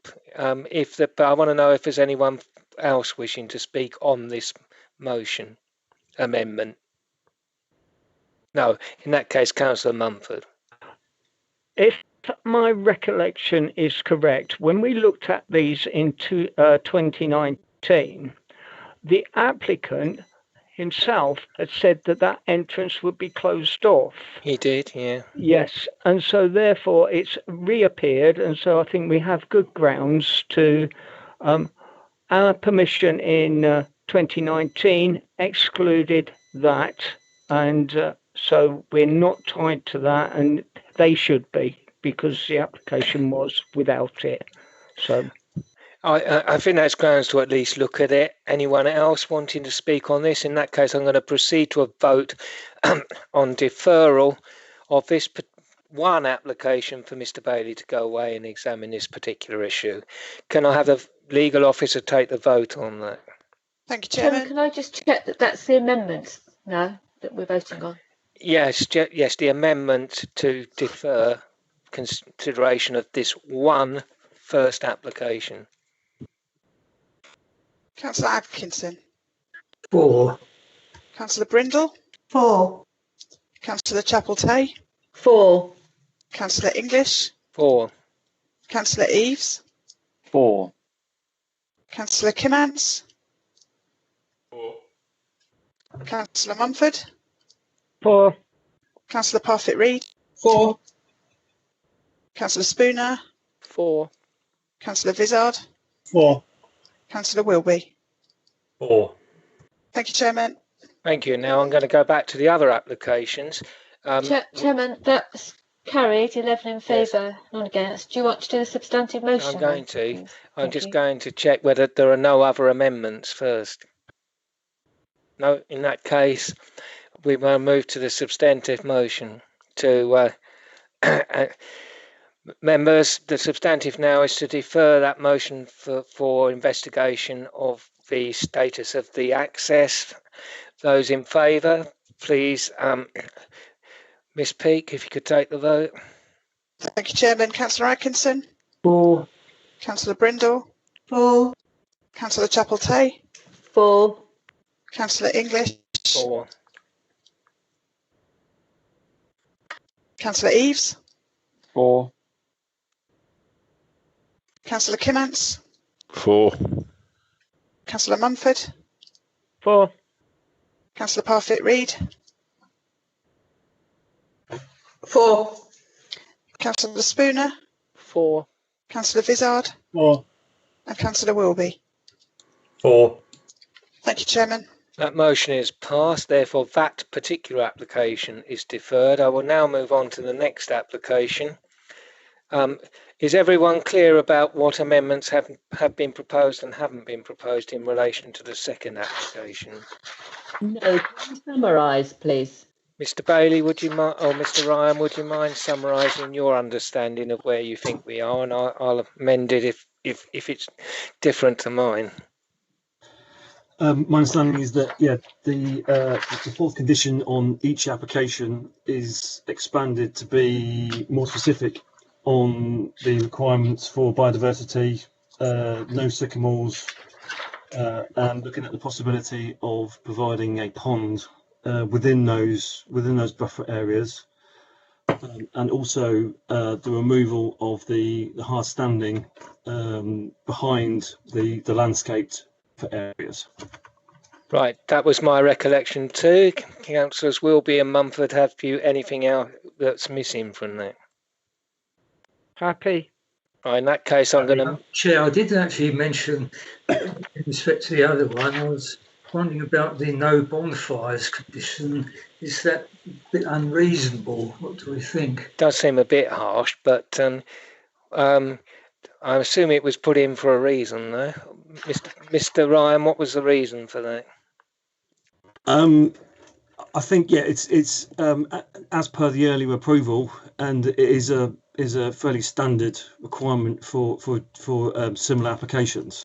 I think due to issues that we've had previously. Okay, well, I'm minded in that case to leave it in. Can I have a vote on the recommendation as amended, please, Miss Peake? That's for approval with the amended condition 4. Certainly, Chairman. Councillor Atkinson. 4. Councillor Brindle. 4. Councillor Chapel-Tay. Abstain. Councillor English. 4. Councillor Eaves. 4. Councillor Kimmants. 4. Councillor Mumford. 4. Councillor Parfitt-Reid. 4. Councillor Spooner. 4. Councillor Vizard. 4. And Councillor Wilby. 4. Thank you, Chairman. Can I have the vote total, Miss Snook, please? That was 10 in favour, none against and 1 abstention.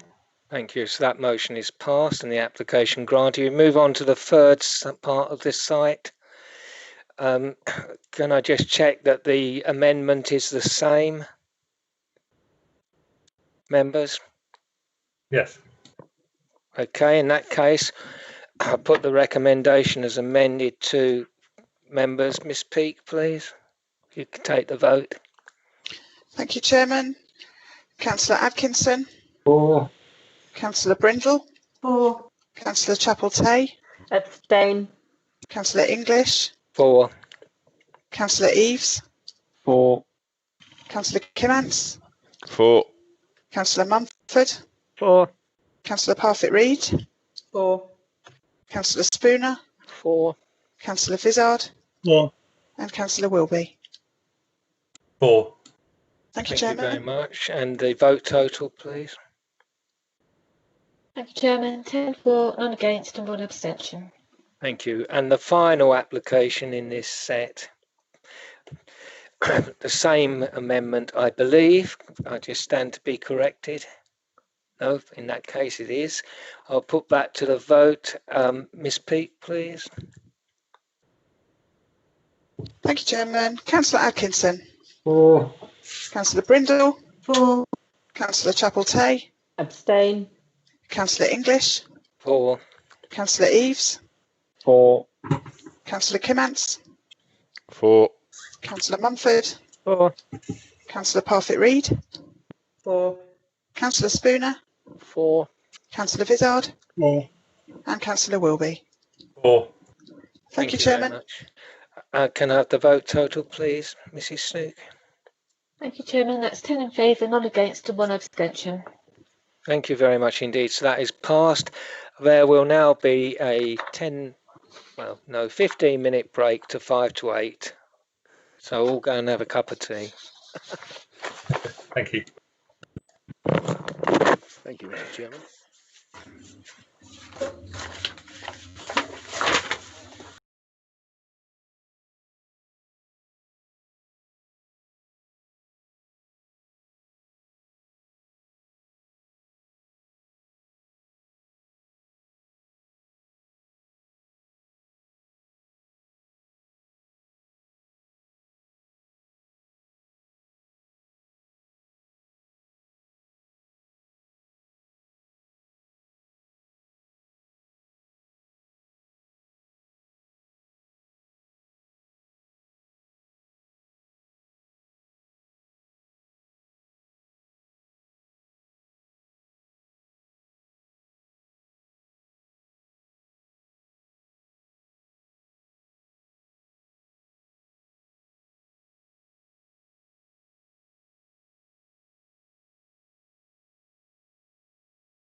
an attendance register to see who is here and who isn't. Thank you, Chairman. Councillor Atkinson. Present.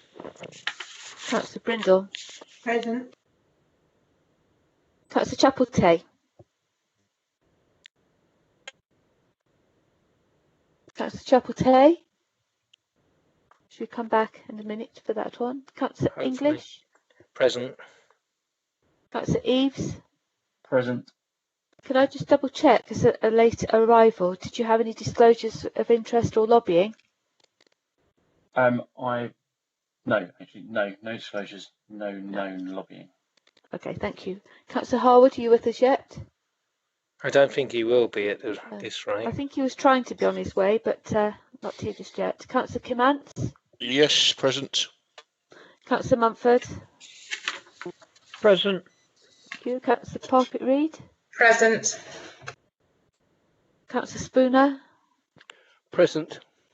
Councillor Vizard? Present. And Councillor Wilby? Present. Thank you. So Has that's just Councillor one Chapel-Tay person. joined us yet? Councillor Chapel-Tay, are you with us? She's showing us away on the participants list at the moment. Okay, well, we can't necessarily wait. Can I just check whether Councillors Bryce and Perry have joined us yet? Yes, I'm here. Councillor Perry. And Councillor Bryce? Not on the list yet. Well, in that case, we nevertheless will have to move on. I'll ask Mr. Fletcher to introduce the report, please. Sure. Thank you, Chair. The application seeks permission to change the use of the land indicated to be used as a residential caravan site for 3 gypsy families. In total, there will be 3 static caravans and 3 tours on site. I would just bring members' attention to the urgent update that the development does in fact expand the use of the site up to the paddock area, which was not previously permitted. So that would include up to the stables. However, as you can see, this area is indistinguishable from the rest of the site, and as such it is not considered that this would result in a harmful impact. Viewing the site quickly, here's views facing north up Maplehurst Lane, and views south. You can see the substantial screening along the boundary of the site, and the only public view of the site through the site entrance. Here's the stables and the boundary fence of the paddock, the mobile home, day room and gazebo, the site boundary, the paddock towards the east of the application site. There are no public footpaths are present to the rear of the site that would allow for views onto the site. In terms of the applicant, their status as a traveller has been explored at appeal. However, the applicant has provided evidence regarding his gypsy and traveller status. The applicant indicates that he continues to live a travelling life, earning a living dealing in horses, as well as attending horse fairs, and is well known within the community, having travelled throughout the UK and Europe with family as well as other traveller families. The applicant has also included Facebook screenshots which indicate historic photos of the applicant's parents, demonstrating that as well as the applicant's current involvement with the travelling community, he has descended from travellers. When asked to demonstrate the status of the occupants of the additional mobile homes, the applicant has stated that the first mobile home would be for his eldest daughter, who is getting married to a member of the travelling community. The second would eventually be for the applicant's younger daughter, but at the moment is needed for his nephew that travels and works alongside him. The applicant's nephew and wife are expecting their first child and need a stable place to raise their child. As detailed within the officer report, it is not considered that the development would be harmful in terms of landscape impact or a more localised visual impact. It has previously been considered by planning officers on more than one occasion, as well as the planning inspectorate, that this is a well-screened site. And should permission be forthcoming, additional landscaping conditions are proposed. Whilst it is accepted that the development would result in the site more intensively occupied, this is not development within an open, visible countryside location, and the additional caravans would be restricted to the maintained portions of the site.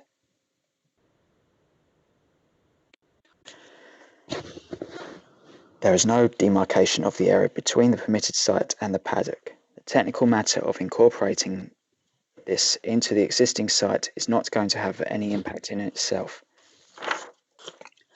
In terms of the cumulative impact and its landscape impact, the number of permissions in the area is detailed within Appendix 1. In terms of the number of mobile homes and ancillary buildings in the area, the following is what is permitted. So it's 14 static caravans, 12 tours, 6 day rooms, and 2 stables. As I set out earlier, it has been confirmed by multiple sources that this is a well-screened site. This situation is in accordance with paragraph 1C of policy DM15 and does not further intrude into the unmaintained countryside to the east of the site. Previous officer reports and appeal decisions indicate that this is not a prominent site. What public views of the site are available are restricted to glimpses, and there are no elevated positions to view the site from, where the additional caravans could have a harmful landscape impact. The additional caravans on sites would be seen in the context of other existing gypsy and traveller accommodation. In this context, and with reference to the earlier cost decision against the council, no grounds have been found to refuse the current application on the basis of cumulative landscape impact. The application site is located adjacent flood zone 2 and 3, although not within. Comments submitted by a neighbour include a photo of the area suffering from flooding. In the appeal decision relating to the existing mobile home on the application site, the inspector concluded that the available evidence on flooding is not sufficiently strong enough to justify withholding permission for this reason alone. The Environment Agency, who are our expert advisors on this issue, have been consulted on this application as well as previous applications and have not raised objections to the stationing of caravans on this site. The fact that the development would be in breach of Condition 3 of the appeal decision has been referenced. Condition 3 seeks to prevent additional mobile homes being stationed on the application site without the opportunity to consider the potential impact of these caravans as part of a formal planning application. The current application that would not be required in the absence of Condition 3 considers the impact of these additional caravans. As detailed within the report, the development is not considered to have a detrimental impact upon neighbouring amenity or highways or any other aspect. Information submitted by the applicant indicates that the applicant aims to purchase mobile homes that have a similar appearance to the existing. On the basis of as detailed, it is not considered that there are policy grounds to refuse the application, and an approval of conditions is recommended. Thank you. Thank you, Mr. Fletcher. We have had indications that Staplehurst Parish Council wish to speak, and I have indeed been supplied with a statement from them. Staplehurst Parish Council wishes to recommend refusal of this application. We will not repeat the complex history of this site, which the Planning Office has supplied you with in his report, but will merely highlight our main concerns. The application site is with an area designated as a landscape of local value, which policy SB 17(6) of the local plan states is to be conserved and enhanced. The application does not comply with policy DM15 of the local plan, notably sections 1(2)A and 1(2)B, relating to the impact on the character of the local landscape and cumulative impact of the caravans in the area, as well as its propensity to flood. The application is incompatible with Staplehurst Neighbourhood Plans Policy PW2 and PW4. Maplehurst Paddock is not an allocated development site in the local plan, and NBC's established ability to deliver a 5-year housing supply obviates the need for windfall sites. Development of the area has seen land subdivided with growth resulting in enhanced standing, additional buildings and more traffic on a small lane inaccessible to public transport. Each permitted addition further urbanises the area and risks creating an unwelcome precedent for further development, adding to the imbalance between the gypsy and the traveller community and the settled one. Most importantly, the application would be in breach of condition 3 of the recent appeal decision. The condition reads as follows: no more than 2 caravans as defined shall be stationed on the site at any one time. Addition to above that, the Parish Council notice is that the officer has submitted an urgent update which clearly shows the applicant is applying to extend the curtilage of his site and therefore is a material difference. The Parish Council disagrees with the officer's view that this does not alter the application. As in the report, the current application seeks to add caravans to the existing site currently occupied. This proposal is not seeking to expand the residential curtilage of the site onto additional land owned by the application to the east. Were mobile homes to be added elsewhere on the wider site at a later date, the impact of these caravans would need to be assessed under a separate application. This is incorrect in the light of the above. We request that this application is refused and a new correct application should be made. That was Staplehurst Parish Council. Is Councillor Bryce here yet? No, in that case, Councillor Perry. Councillor Perry? Yes, I was just finding my mouse. Sorry about that.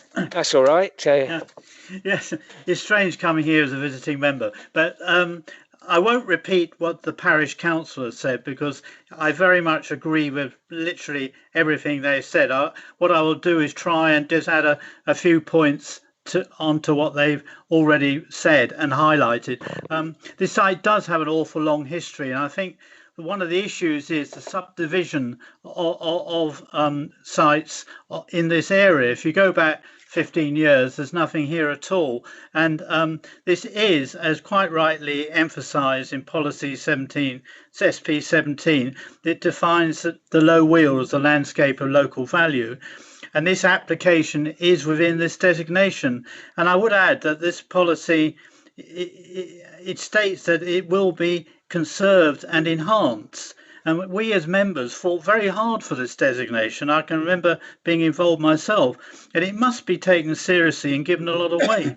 But perhaps it could be also explained how this application actually meets the requirement of conserving and enhancing the low wheel, because I can't see it from this application. Then policy DM15, which is also mentioned, and I won't repeat it all, but it covers the issues of the landscapes of local character, and that's very important. And most important of all is the cumulative aspect impact. I mean, you can see this from the diagram. There's been a huge cumulative aspect, and it's partly because of the subdivision, and you can see the same process coming out time and time again. Someone acquires the land, they go for retrospective planning, and then someone gets planning permission, and what happens? It gets further permission to expand. And you've seen the breach of condition 3, which has already been mentioned by the parish council. The other point I would make is this site is not sustainable. I know this comes up a lot, but the report seemed to indicate that it would be a very pleasant stroll to walk to the services in Staplehurst, 1.2 kilometres away. I very much doubt if you'd actually survive the journey, quite frankly, and clearly the person who wrote that has never really taken a close look at the road, because it's impossible to walk that. And Maplehurst Lane itself, as you can see from the pictures, is a very narrow lane. You know, the access is really difficult. And I think these points are incredibly important in this whole thing. We've got so many sites there now that it is literally taken over from what I would call the original settled community. And it's a major aspect for the people and neighbours. I won't say any more than that, but I just believe, as the parish council have quite rightly said, It goes against policies SP17 and DM15 of the local plan, and also, very importantly, policies PW2 and PW4 of the Staplehurst Neighbourhood Plan. These are very, very important, and I would ask you to refuse this application. It's one site too many. Thank you very much. Well, mate, Councillor Bryce, have you arrived? No. In that case, we go on to the debate. Councillor Wilby. Councillor Wilby, I think you've indicated. Yeah, sorry, I thought Councillor Chapel Trade taken before me, but that's okay. Yeah, it's just about looking from that plan, the existing stables are staying as such. I just want to confirm that is correct on the plan. And also, there's no detail about what the materials for the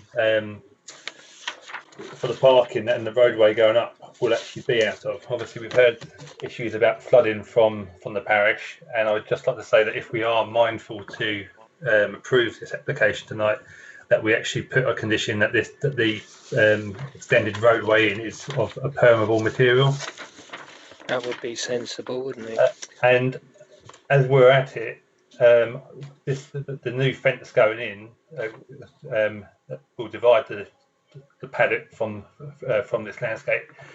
Again, as a net benefit, if we could actually get a native hedge planted down there, that would be a benefit, to be honest, as well. So we could at least get some gain out of it, if not a lot. Okay, are you?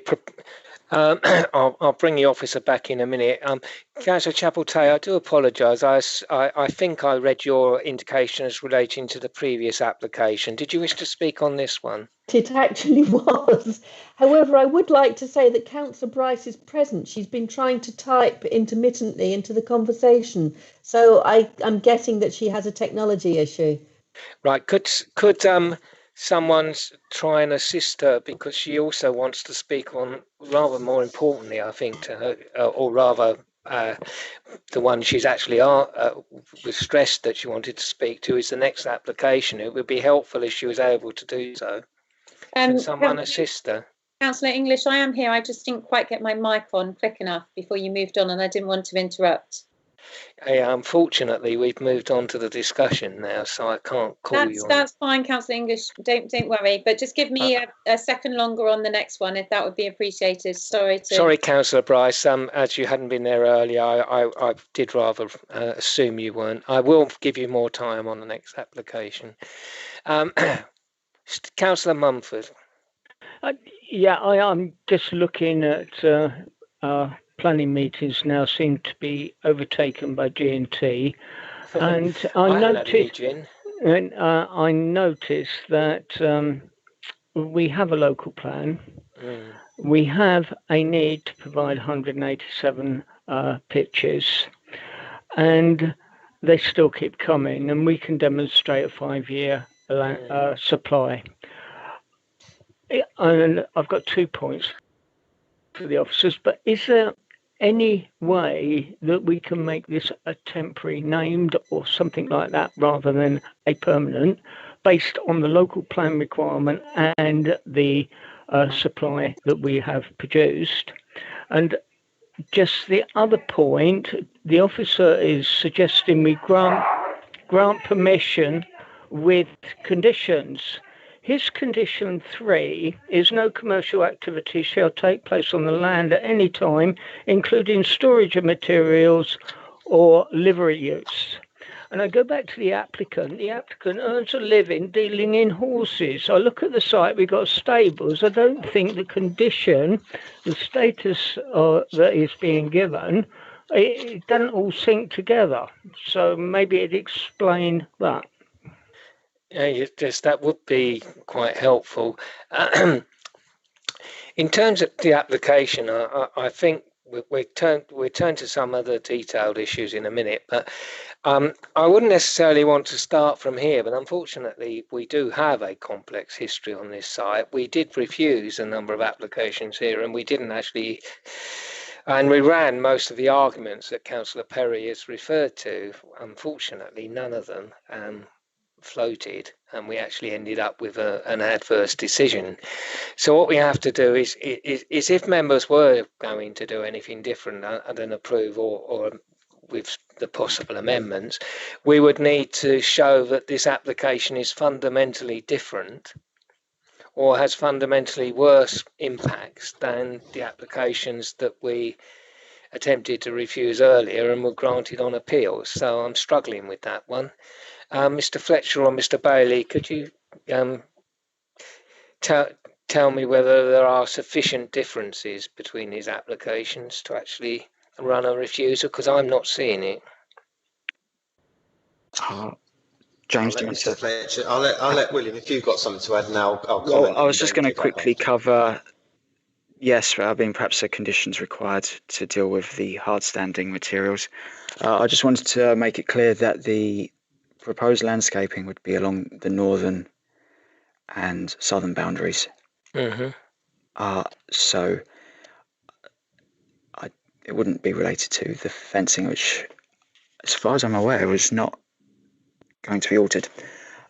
In terms of the condition 3, as far as I was aware, there isn't a business use occurring on site. It's not something I've looked into as part of this planning application for residential use. I'll pick up on that, William. I mean, I think in terms of the livery use, that's kind of looking at some sort of commercial activity where you're looking after horses. I think as part of the G&T lifestyle, where they're engaged in nomadic lifestyle, I think in terms of the trading of horses, as we all know, is part and parcel of that lifestyle and is akin to a traditional gypsy livelihood. So I wouldn't say that if they're trading horses, bringing horses back, putting them on the field, I wouldn't say that that is engaging in a livery business. I think that's part and parcel of what their essence is about as a gypsy and traveller. So I don't personally see a conflict in terms of condition 3, but I can see what Councillor Mumford is saying. Going directly to what the Chairman has requested,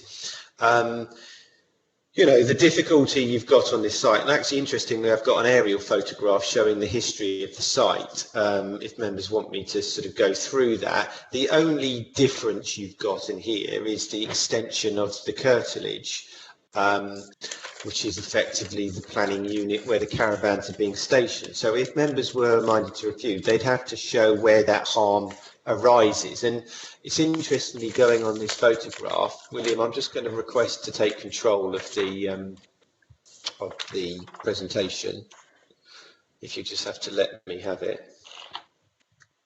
And members, I'm just going to share my screen with you because this is quite interesting.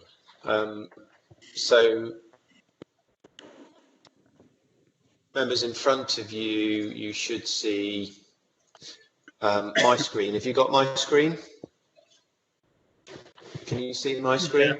Yeah. Got it. Yeah. Right. What you've got here is the aerial photograph in December 2008. So this is just going through the history. So you can see where I'm drawing on this line. You can see kind of when it was first, the static was first placed on the site. You can see that the curtilage line was roughly in line with what was approved on the consent. But then when we move through that, you can see that when the stable building was put in, you can see that in effect between 2011 and 2008 and 11, then this was almost being used as a curtilage, accepting the fact that the lawful use of that site is up to about this area, and this was effectively agricultural by definition.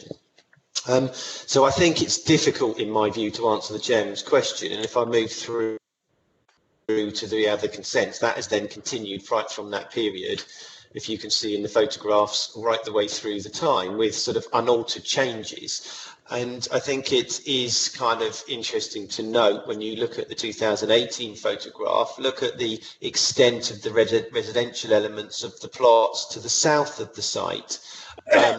So they don't, in terms of incursion to the countryside, yes, members are considering this effectively additional bit being used for the residential elements. But I certainly know that when we've had appeals down to the south of the site, when we did actually serve enforcement notices that were upheld, accepting that the appeals were dismissed, the notices were upheld because the inspector said this was an important element, that if development were to progress into this open countryside, that would be harmful. So I think, in conclusion, taking into account this site, you know, if you're looking at that boundary line, this development steps further. I don't consider there to be sufficient harm, and remember, it's a weighty, has to be significant harm in terms of DM15 policy.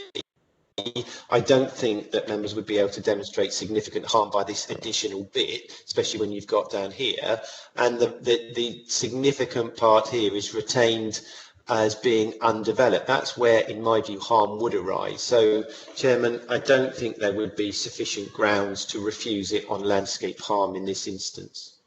Okay, fine. Eventually came off the fence there, James. Right. Councillor Spooner, please. Oh, thank you, Mr. Chairman. I'm always very uneasy about these applications. Once they're permitted, and lots of them are permitted on appeal, we then get the intensification. And as in this case, although I have great sympathy for what the parish council are saying, it's going to be very, very difficult for us to demonstrate landscape harm with an intensification, which is what we are now considering. What I'm just concerned about, and I do apologise if I've not understood something in the report, is this extension of the curtilage, because I do wonder, you know, if the extension of the curtilage is just going to provide another excuse for yet more intensification outside of the existing curtilage. I wonder if the officers could perhaps indicate on the screen where the curtilage is actually going to be extended for this application. Sure. So the permitted curtilage is to the, let's say, just to the west of the stables. So that would be so roughly here. And it would be incorporating, just as indicated by my mouse, just this chunk. So just to go perhaps through some of the site photos,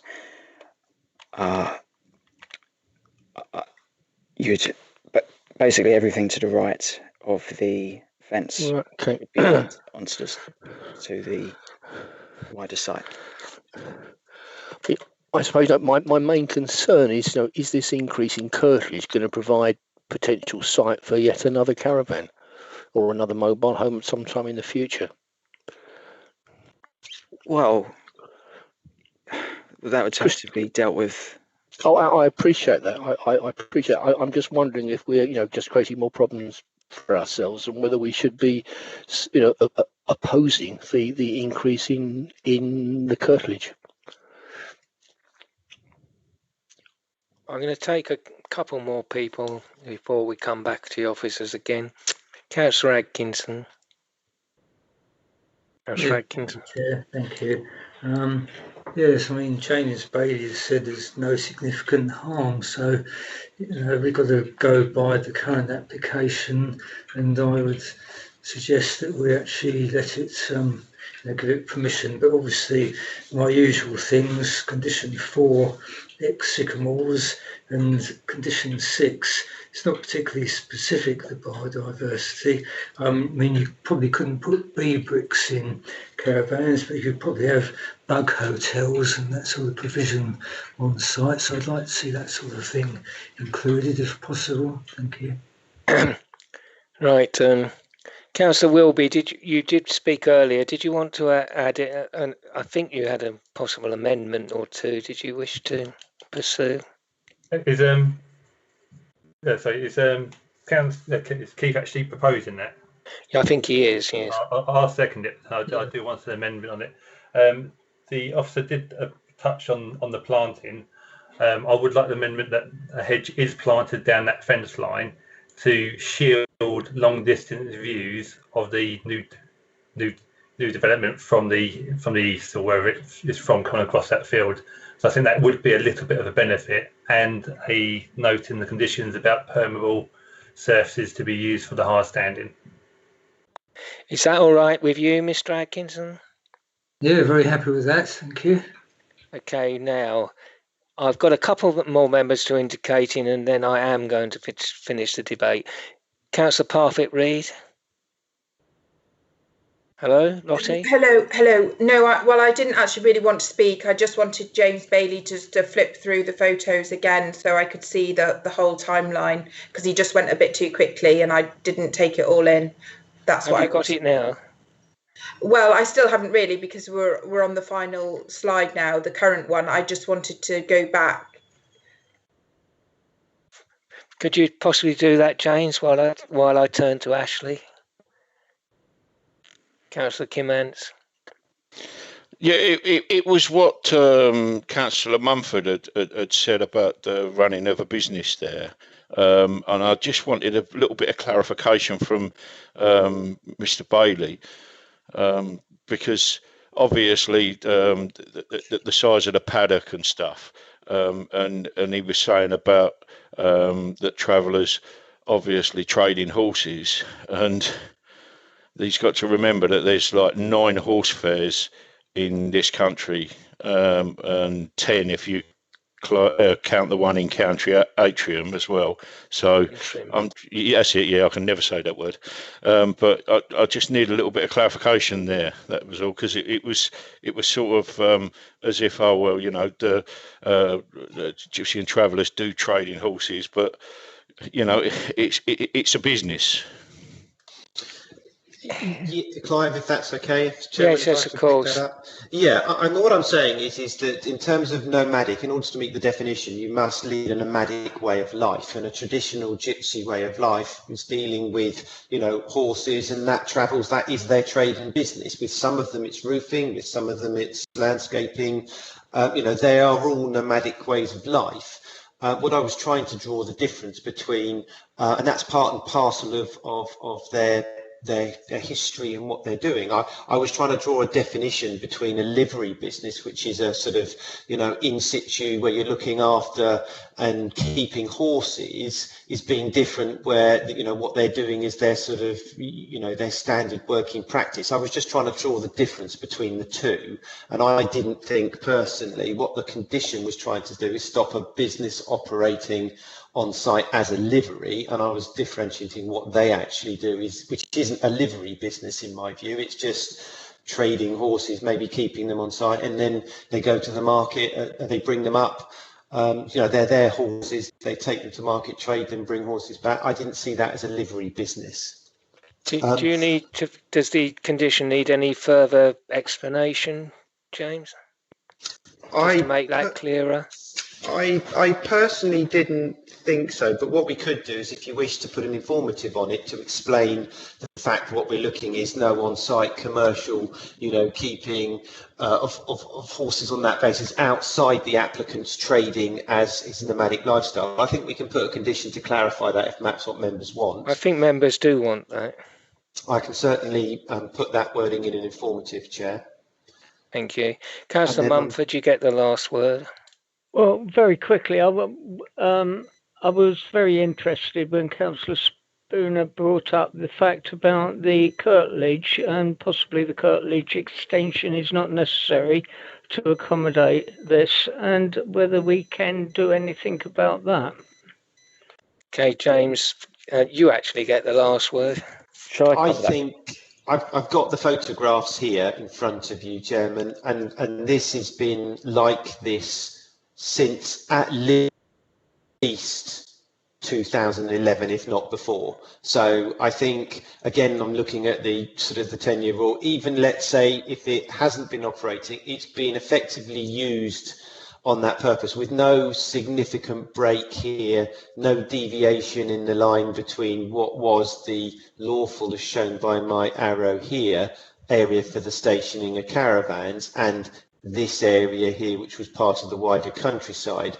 So I think looking at it pragmatically, and I'm just doing what Councillor Parfitt-Reid requested, you can see through the timelines that that sort of area hasn't changed for a significant period of time. So it's been like that for at least the last 9 years. And I think personally, it would be kind of unreasonable for the local authority now to turn around to say, actually, well, that is you know, harmful in that area. But that's down for members to make that sort of conclusion now. I personally don't think it would, and I don't think there'd be a ground of refusal that could sustain that, especially given how the site, you know, there are only glimpses from the road here, and there aren't any wider views around the site. So I just don't think that ground could be sustained, and given its sort of history of use as that kind of layout. Okay, thank you. That's quite clear. Right, members. A motion has been put to approve the application with certain amendments. Does anyone need it repeated? No, in that case, Ms. Park, can we have the vote, please? Thank you, Chairman. Sorry, I was just chasing my mouse. It's definitely a lockdown sport. I recommend it for the next Olympics. Something for the future, certainly. Chairman, if I may just check before I read out the names of the councillors and record the votes. In voting, councillors must remember they are confirming that they have been present for the entirety of the discussion and presentation on this item. And I do note that Councillor Brindle has indicated in the instant message that she did miss some of the debate. I think potentially Councillor Eaves may have missed something at the beginning. So if councillors just are minded that as they are voting, they are also confirming that they have been present for the entirety of the item, please. Okay. I think most members were actually able to hear, despite it was more a case of not being able to get into the debate. But yeah, as long as they've been able to hear everything and have had a full ability to hear the entire debate and all the points that have been brought forward, then obviously yes, they're clear to vote. So thank you, Chairman. I'll turn to the names now. Councillor Atkinson. For. Councillor Brindle. I'm sorry, I didn't hear the whole of the debate, so therefore I will not be able to vote. Thank you. Councillor Chapel-Tay. For. Councillor English. For. Councillor Eaves. Yeah, I too got kicked out with server issues for about a minute. On that basis, I will not be voting. Okay, yeah, thank you. I've also had a few up and down moments this evening. Councillor Kimmants. For. Councillor Mumford. For. Councillor Parfitt-Reid. For. Councillor Spooner. For. Councillor Vizard.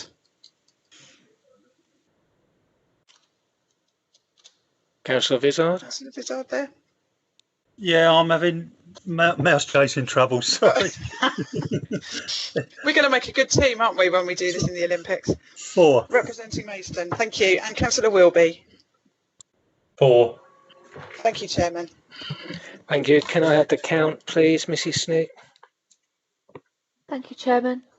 Of those voting, that's 9 in favour, none against and no abstentions. So that is passed, and we move on, still in Staplehurst, we move on to Holman House, Station Road, Staplehurst. I call upon Mr. Mackey. Thank you, Chair. Good evening, members. I trust you can see and hear me. And I have no problem finding my mouse. It's just getting it to do what I ask. But item 23, page 127 of your agenda, Holman House, Station Road, Staplehurst.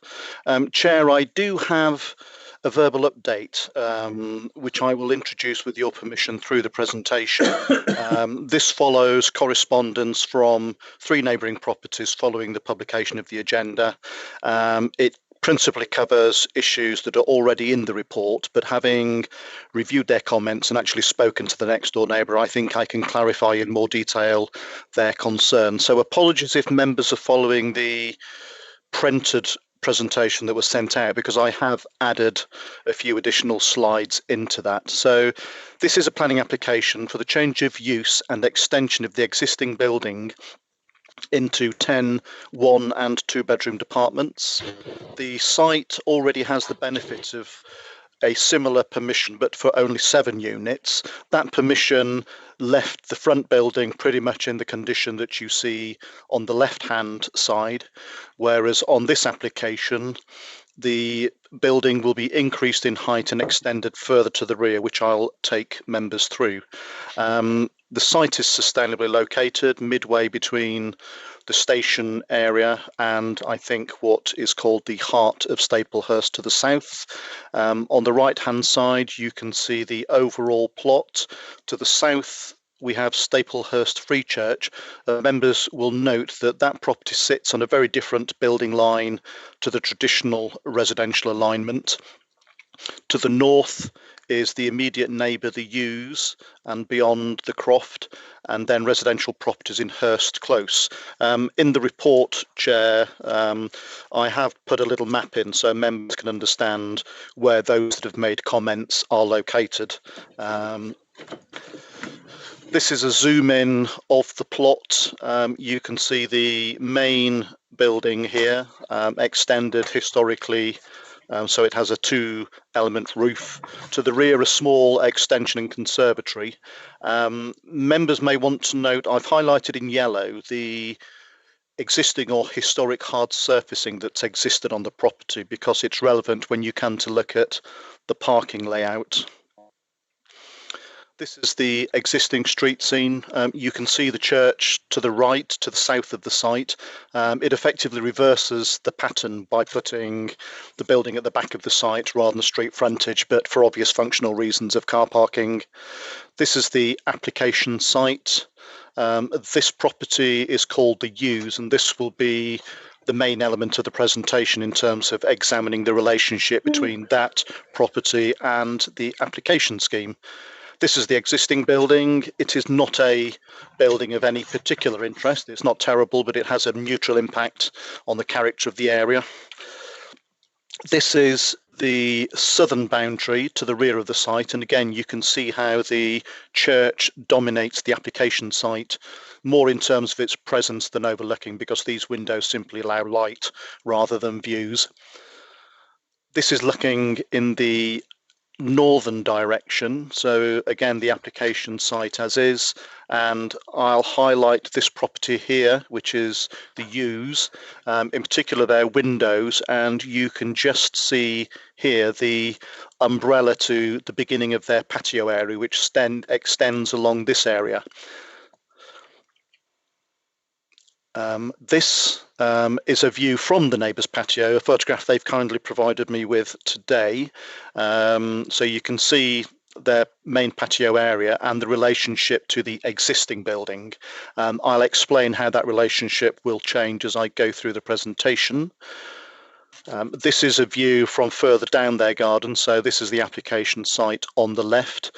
And just so that members can understand the context, the proposal seeks to increase the height of this building by 1 storey, albeit within the roof space, and a sort of 1.5 storey element out to the rear.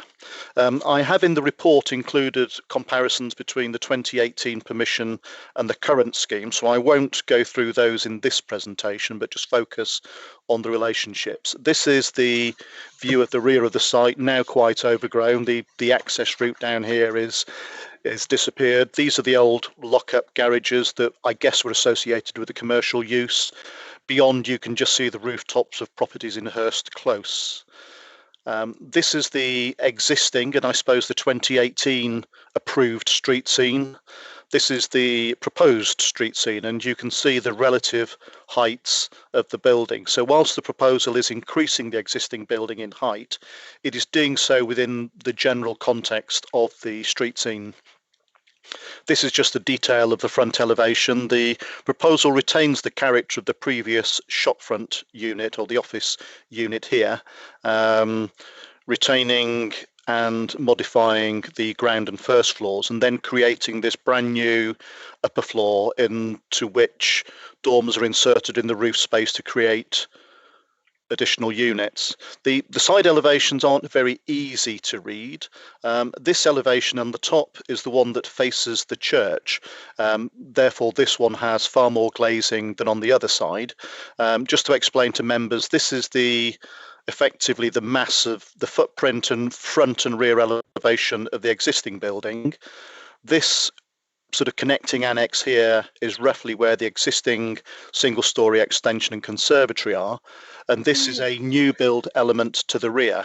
Planning permission was granted for a single-storey element to the rear. This proposal increases that to effectively 2-storey or 1.5-storey with this new addition. Importantly, this is the facade that faces the residential neighbour at the U's. And I do want to make a correction in my report. In my report, I state that these 2 windows are open glazed and will be obscured and therefore provide a benefit. The neighbour has reminded me kindly that these are currently obscured. So I think my point would have been we have no control over these. They could have been made open glazed, but they are in fact already obscured. There are new windows proposed in the roof space and a number of windows along the first floor element of the new annex, but each of these are either obscure glazed in their entirety or to at least to a height of 1.7 meters, so that the occupants through these windows can really only look upwards.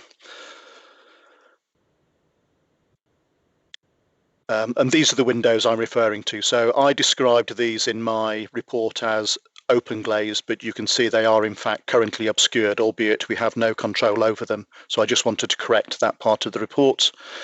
This is the site layout. So again, relating this to the elevations that you saw, this is the existing rear line of the building.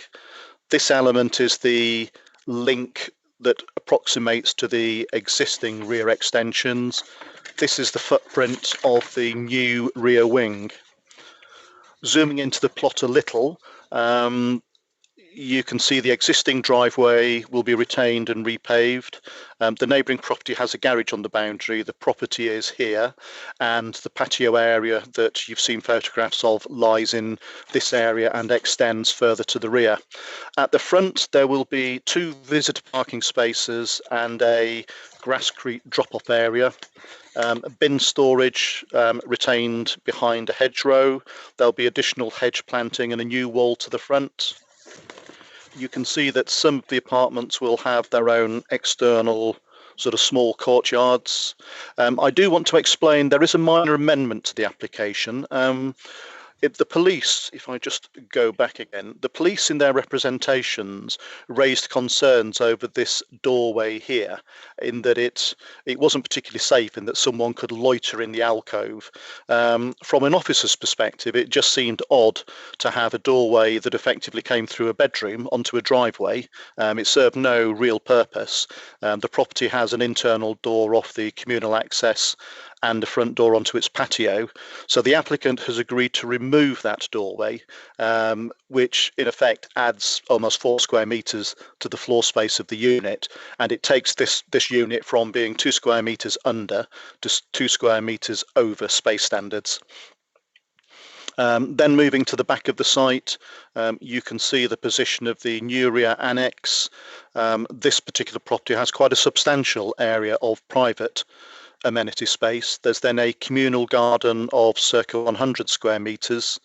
Then in this area here, there are 10 parking spaces proposed. Now, this is another one of the concerns that the neighbour explained today. In my report, I indicate that there will only be 1 additional car parking space within this area. The approved scheme has 7 resident bays and 2 visitor bays. This scheme has all 10 resident bays at the rear and the 2 visitor bays at the front. So the comment the resident was explaining was that before there would have been 7 regular spaces, you know, the cars moving in and out of 7 resident spaces, whereas now there'll be 10, and therefore there'll be additional activity along this access route. This access route is exactly the same as that approved through the previous permission with this enhanced buffer zone that members requested. The resident also highlighted to me that on the application drawings, it is indicated that there will be an acoustic fence along this boundary, which was necessary to mitigate the impacts of those vehicular movements. The existing fence line is the resident's fence line rather than the application site, and they were concerned that in effect, they would have to remove their own fence to allow this acoustic fence to be erected. I have measured the width of this access, and it would be possible to create an acoustic fence within the application site while still providing an adequate one-way access width, although it might require some minor tweaking of this low retaining wall here. But I'm confident that the acoustic fence could be erected within the application site. The fence partly ameliorates the residents' concerns, but not entirely. They're also concerned about the additional impact of vehicles entering and exiting the site on what is a busy part of Station Road. So returning to the neighbours' concerns, this is their patio area, one of their primary areas of reservation. You can see the application already has windows in the rear elevation, although some of the windows are obscured by this pitch roof to the existing single-storey extension. That pitch roof is going, and that will be a flat-roofed link to the new annex, which will be here. So there will be more windows exposed, and of course there will be a new upper floor, and there'll be dormer windows within that upper floor. And again, looking at this elevation, you can see that will be removed, so there'll be more windows exposed to views into the neighbour's garden, and there will be the dormer windows in this rear elevation. In my report, I had focused on, as it were, side view windows, but the resident explained today that their concern is effectively from overlooking from this elevation down into the site. This is also the view from next door but one, who also have similar concerns. You can only just see the existing building here. The proposer will effectively add windows into that zone there. In the context of this property, I do feel that the distance and separation is sufficient to protect their privacy.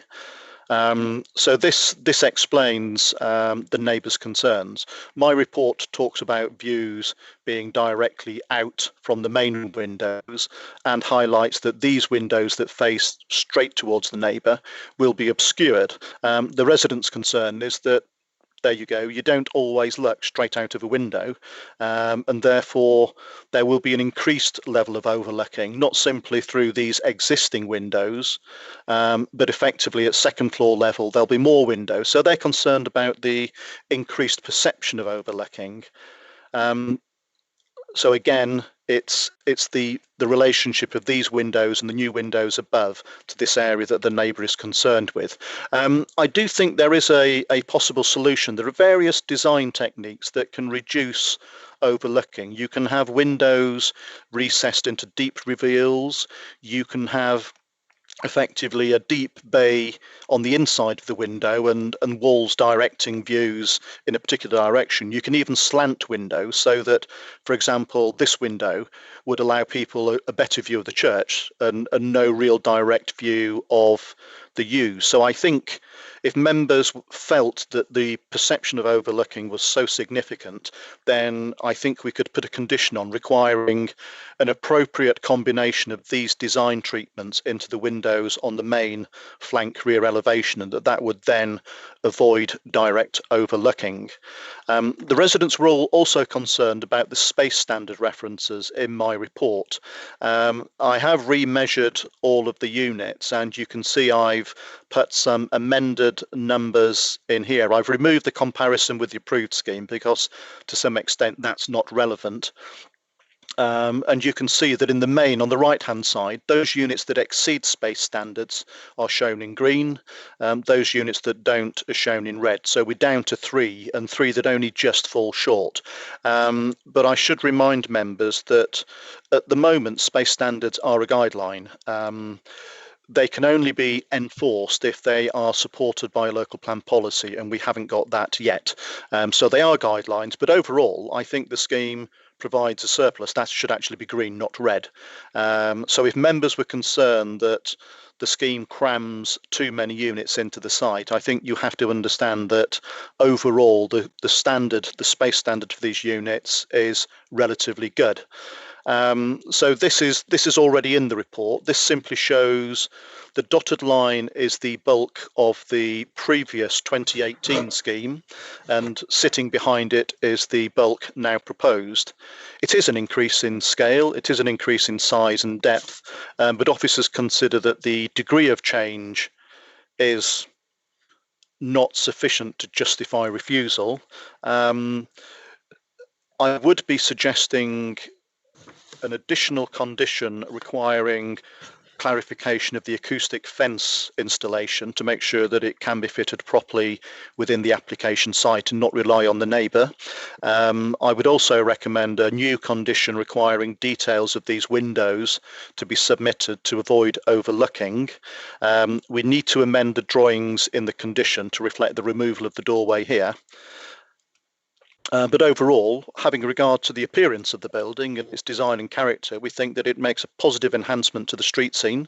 I think it's much better in appearance than the previous proposal. Despite what the parish council say, it does actually accord with parking standards, 1 per unit plus 20%. I know members may have concerns that in this location car ownership is high, but it would be difficult to sustain an objection that went against our parking standards. So in summary, whilst it is an intensification of the site and it is an increase in the number of the units, we appreciate the residents' concerns. We think we can ameliorate some of them through further conditions, and on that basis officers still recommend approval. Thank you. Thank you. We have a number of comments submitted, and the first one is from Staplehurst Parish Council. The Parish Council wishes this application to be refused for the following reasons. These 10 flats are comprised of 4 times 2 bedrooms and 6 times 1 bedroom, so potentially 28 people could live here. This scale of development is excessive and inappropriate for the area. It will harm the character and appearance of the street scene. Station Road is the main village route with attractive hedges, front gardens and trees, the buildings comprising predominantly family homes and bungalows. Parking provision is inadequate for the proposed number of apartments, and the narrow single access to the rear shared with pedestrians is a concern in safety terms. This site fails to meet the NBC local parking standards in policy DM23. The parking to the rear is very cramped with some bays difficult to access with insufficient space to fully open the car doors. Only 2 visitor spaces are allocated for the 10 flats. Station Road has weekday parking restrictions. There is only provision for 7 bicycles and no electric charging points as shown. There could be conflicts of access to an egress from this site, as the driveway at the side of the property is only wide enough for 1 vehicle. The traffic along this access will have a significant noise impact on the neighbouring property. The additional departments will generate more traffic movements on a road that is already busy and will become even busier, particularly with A, the opening of the new supermarket, and B, from traffic generated by new developments. This site is very stark. It does very little to protect and enhance biodiversity and is against policy DM1 section 8. The front hedge must be retained in the interest of biodiversity, which will help also in the absorption of fumes and noise from the busy road. Councillors expressed concern that development would exacerbate the known drainage problems in the area, especially as it has shared drainage with the adjacent property. And could someone turn off that background noise, please? Waste bin provision is totally inadequate for the proposed number of apartments and poorly designed. Residents are instructed to place bins on their drives or outside their property for emptying, which at this location will block a footpath. The neighbour's garden is lower than the Holman House site, and any windows overlooking should be fully obscured. Councillors also noted the detailed comments from the police regarding the security of the flat for future occupants.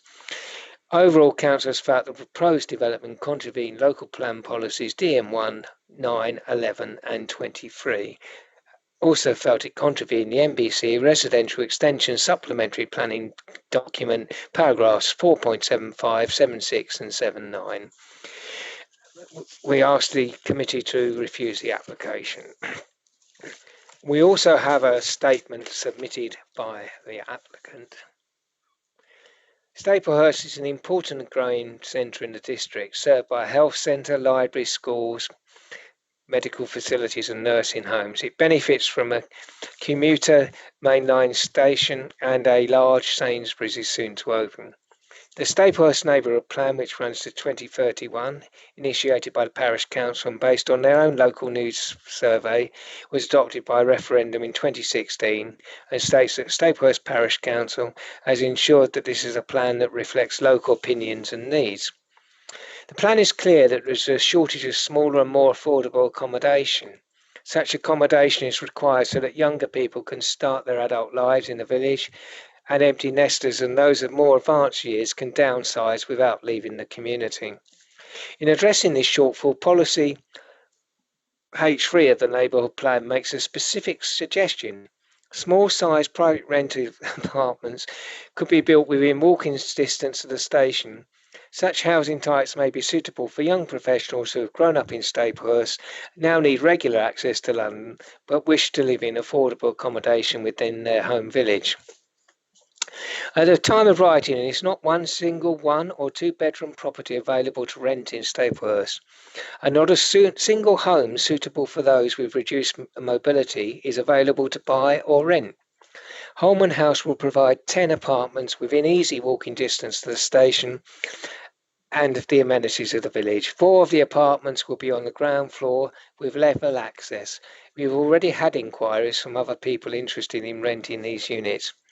Holman House was built as a mixed-use building, originally a bakery and confectioner, together with a boarding house comprising letting rooms and apartments. The commercial parts of the building ultimately became office accommodation in daily use, as the offices are speedy freight, until the property was acquired by the applicant. The existing office use could comfortably accommodate a staff of 9 or 10.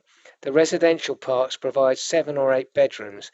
The extensive garaging, storage and parking at the rear of the site all use the existing access.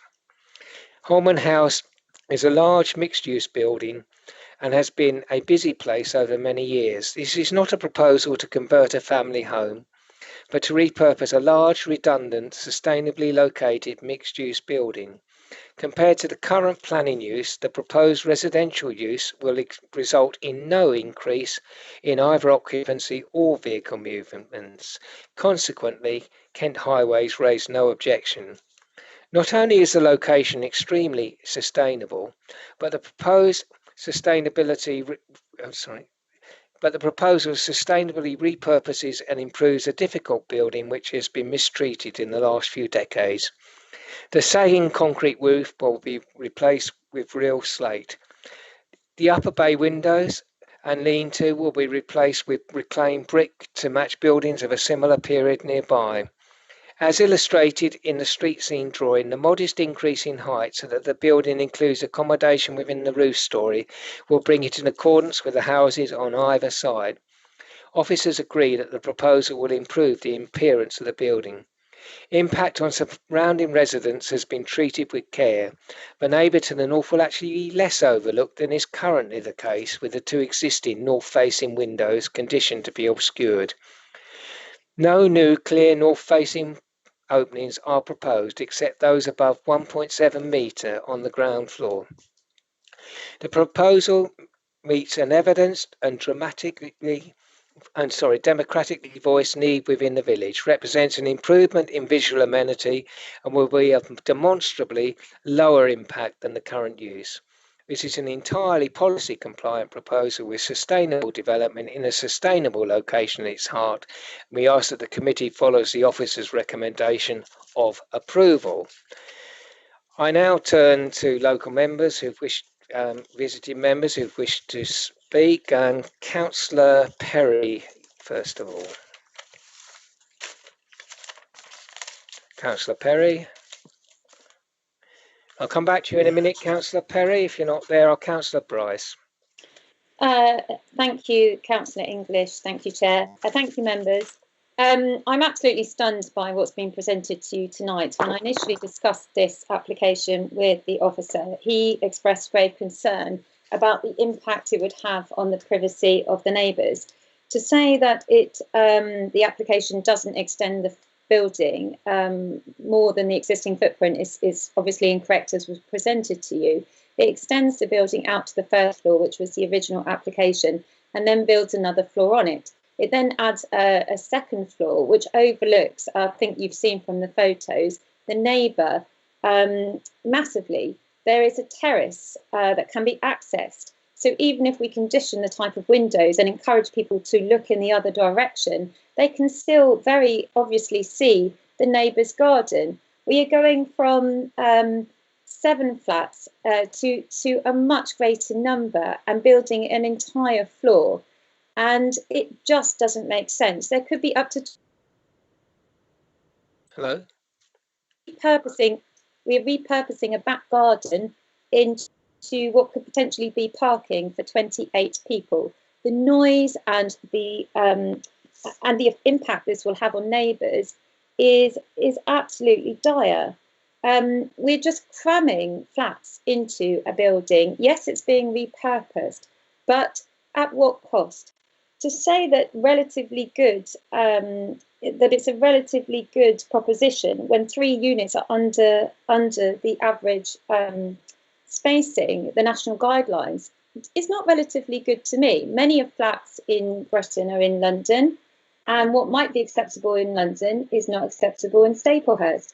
To say that there are no flats currently available, well, I've just Googled on Zoopla, and there's 4 one-bedroom or 2-bedroom properties to buy and several to rent. Many of the new housing estates that are being built, including the one close to my house, have flats available to buy or as social housing. So there is housing already being provided.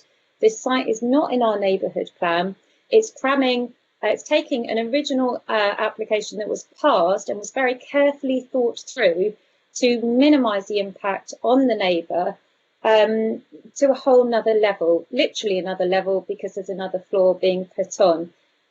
We're not anti-housing. A development here was very carefully thought through. There was an original application that was rejected that was less intrusive in scale than were had with the developer, and a better application was brought forward that paid a lot of concern to the neighbours' privacy issues. And now this application has appeared, which seems to just blow all of that work out of the water. I urge you to refuse, members. This is not an acceptable development for this area. It's too over-intensive, and it will have a really significant impact on the neighbouring property. Thank you, Councillor Price. Is Councillor Perry with us? Yes, I do apologise. I was doing the favourite sport of Maidstone now, mouse chasing. Sorry about that. Okay. There have been a number of previous iterations on this regarding this site.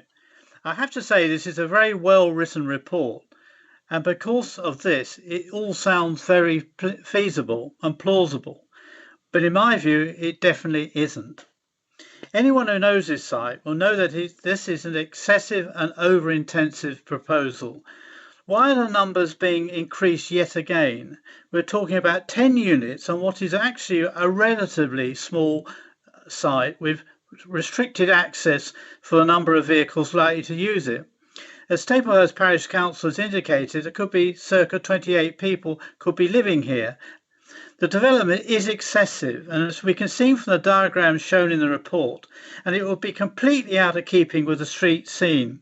It is a very significant increase in scale, as I think actually has already been stated by the officer.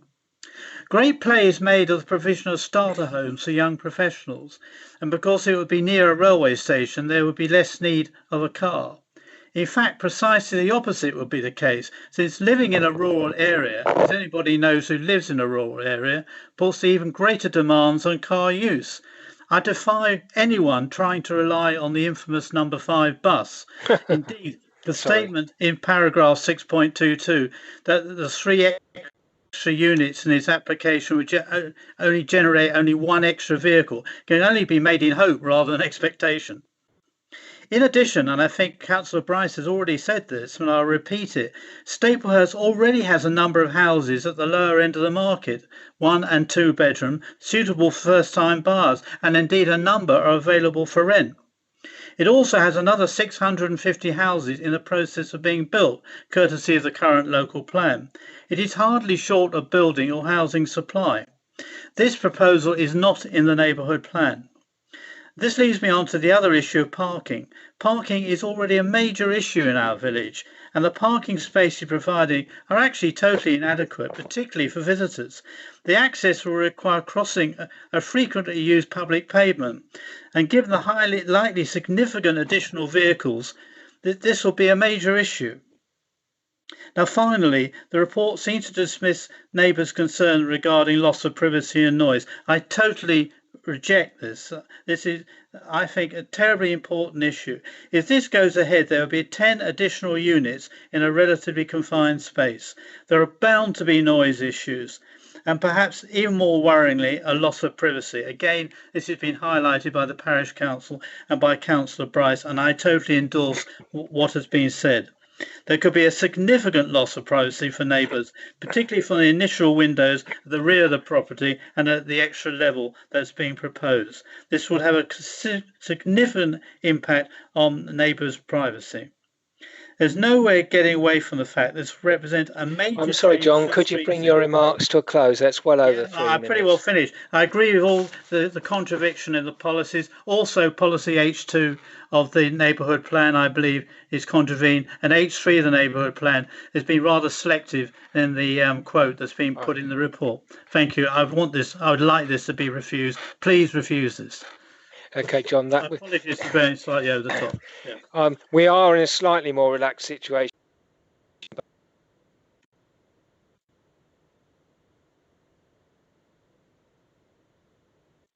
Chairman, you've got onto mute. Sorry, it's come on again. Right, I would ask people. We have been a little less, prescriptive because of the difficulty with necessarily being clock watching online, but you can ask members when they're visiting to try and keep roughly to the 3 minutes. I've got a number of members indicated. Apologies, Chairman, I didn't mean to go over the top. No, that's all right. I've got a number of members indicated, but I'm not quite sure whether they're on this debate. Councillor Brindle, are you on this one or the last one? This one, please. Councillor Brindle, please.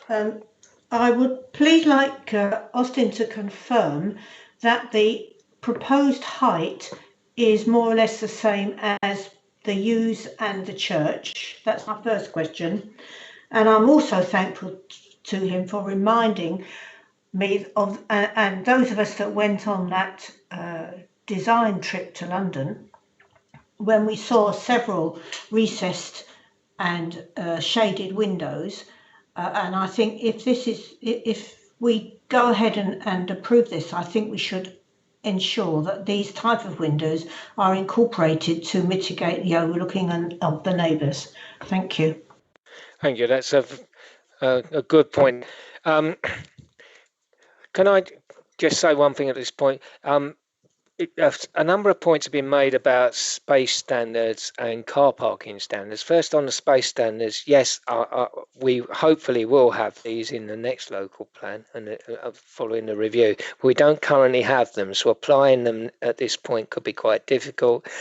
And unless I've got the report wrong, this actually does comply with the car parking standards. That doesn't mean that this application should be approved, of course, but it might lead us to focus our attention in the debate in certain places and not in others. Councillor Wilby. Thank you, Chairman. I think this is another application where, again, there's many questions like from the previous application that we debated at quite some time a couple of years ago that are still unanswered. I'm amazed that for an application of this size that they've not been able to put for example, where they're going to do any electric charging points, where they're going to do any PV. The conditions go on, but what I'm quite concerned about is what the officer alluded to was the acoustic fence, which we made quite a point about in the previous application, may not even be able to go in it may just be able to squeeze it in. Now, we all know the standards of cars these days. They're getting wider and wider. And we could actually be approving an application where you can't even get a car around the back of it. And I would say that some of the conditions about the turning circles and parking facilities, I'm quite surprised that we've actually not asked for them before this has come to us, to be honest, because they are key points to this application. Councillor Wilby, I'm going to say, if you've got key questions that are unanswered with the report and other members have, we really shouldn't be determining it. Well, that was going to be my point, to be honest, because there are so many answered questions with this, like the windows to the rear of the development, which do overlook the gardens. Is that a suggestion from the applicant or from us? Because really, that should be coming from the applicant and not from ourselves. That's, or from the officer, should I say? But I am concerned about a lot of issues to go with this, and this could be a better development for the people of Staplehurst. But I do agree that I think this is a matter of greed, to tell you the truth. The applicant has gone away and gone, I can cram a couple more units in there. But I think until we have all these answers, a lot of these questions answered, we cannot continue with this debate. Yes. So can I get it clear exactly? Lack of photo VPV, lack of charging points, the issue of whether the acoustic fence can actually be got into the ground, the windows. Sorry, turning circle. Personally, I'm not happy with the removal of the hedge because this is a very, very stark, lifeless site now. So I think we need some biodiversity gain on this site. Well, that actually contravenes DM9, policy DM9, where we actually say we will keep the border hedgerows and character assets. So, and the bin storage, which was alluded to as well. Yeah. If you pull the bins out for pickup, they're going to block that street. Can we have a look at that as well? Anything else, members? Because I'm sort of minded to say I don't want to determine this tonight. Yes, please. I got a list. EV charging points, cycle parking, renewables. Where is the biodiversity gain? Very concerned about the overlooking. And when we do get a policy on minimum space, we don't take a mean. We don't say that I'm living in a 1 bedroom, which is -2, but that's okay because next door's got +4. That's ridiculous. Well, I take your point, but that's not exactly a ground for deferral. But it might be that we're saying that they should revise the layout to average the rooms. Is that what you're saying? Clive. Sorry? Yes. Okay. Any more on the deferral? Because I'm not going to take... Yes, please, Clive. Yeah, Councillor Vizard. Only one of the things that it was actually when the office, obviously in the report, and what the officer was reading out, he was saying about the appropriate apartments and everything for older people downsizing and possibly for the disabled. Well, he said there's 4 apartments on the ground floor which are appropriate. Well, on these 4 apartments, are they homes for life? Was the biggest question, because obviously if he's actually advocating that they could be used for disabled people, they've got to be adequately sized to get all the equipment in. Thank you, Clive. Right, well, that's added to the list as well. Any more things? Councillor Parfitt-Reid, and then I'm coming back to Mr. Mackey. Well, I think it's probably moved on really since I wanted to speak. I mean, my concern was really over the intensification of the site and the overlooking, but that's all been covered. So I certainly would support a referral at this stage. Mr. Mackey, I think members have got a lot of unanswered questions. So would you like to come back on this particular issue? Chair, yes, I've made a note of all the points. I mean, electric vehicle charging points are being provided to the majority of the spaces, and condition 5 covers that. What else was there? The biodiversity elements are there, but I appreciate it may be that in the representation of the scheme with the other issues raised, we can clarify all of those. But the parking areas, the condition requiring parking and turning is for construction vehicles, not the site in operation. KCC have reviewed the site access, the parking spaces and the layout of the parking spaces and are happy with them. But I'll make sure that when it comes back, we have turning areas shown on that so that members have comfort that the vehicle tracking does work. In terms of the point about repurposing the garden, we did mention at the beginning of the report that the rear of the property has had commercial vehicles and use in there in the past. But I've got a note of all the points. I think with the accumulation of members' concerns, it would be appropriate to defer and to answer both the detailed comments and the in-principle questions on overlooking. So thank you very much. Councillor Chapel-Tay, we're moving to a vote on the deferral, but it looks like you had something vital to add. So to defer. Okay, right, thank you. In that case, Ms. Park, sorry, we've got a motion on the table which is quite clear. Can I check you're okay with that? You've got it all? Fine, Chairman. In that case, I will ask you to take the vote. Thank you. Councillor Atkinson. For. Councillor Brindle. For. Councillor Chapel-Tay. For. Councillor English. For. Councillor Eves, are you there? No, I think he's lost connection. Councillor Kimmants. For. Councillor Mumford. For. Councillor Parfitt-Reed. For. Councillor Spooner. For. Councillor Vizard. For. And Councillor Wilby. For. Thank you, Chairman. Mrs. Snook, can we have the count, please?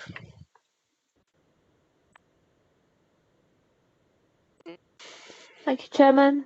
That was 10 in favour, none against and no abstentions. Thank you very much indeed. Thank you. In that case, we proceed on to appeal, the report on appeal decisions. Mr. Bailey, would you like to say anything on this, on the appeal report? No, members, I think it's quite explanatory. The 3 to 5 Kings Road was an overturn on that basis. The inspector, in terms of the positioning, the 4 units on the site, considered that was acceptable. But we did defend the cost ground because there was a cost application on that. So the inspector did consider that it was reasonable, that our decision, our ground of refusal was precise, unambiguous, referred to the policy issue, so it wasn't unreasonable behaviour on the grounds of the local planning authority on that basis. And obviously the second one for Park House, that was dismissed. And nothing further to add, Mr. Chairman. Thank you. Okay, well, not a bad outcome, all things considered. Any questions, comments?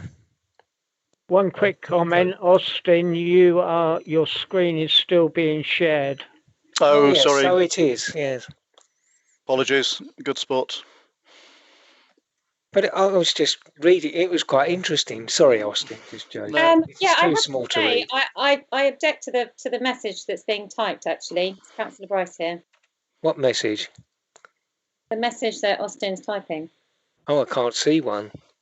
I was communicating with the applicant in terms of what would need to be done. Apologies, Chair, it shouldn't have been on screen.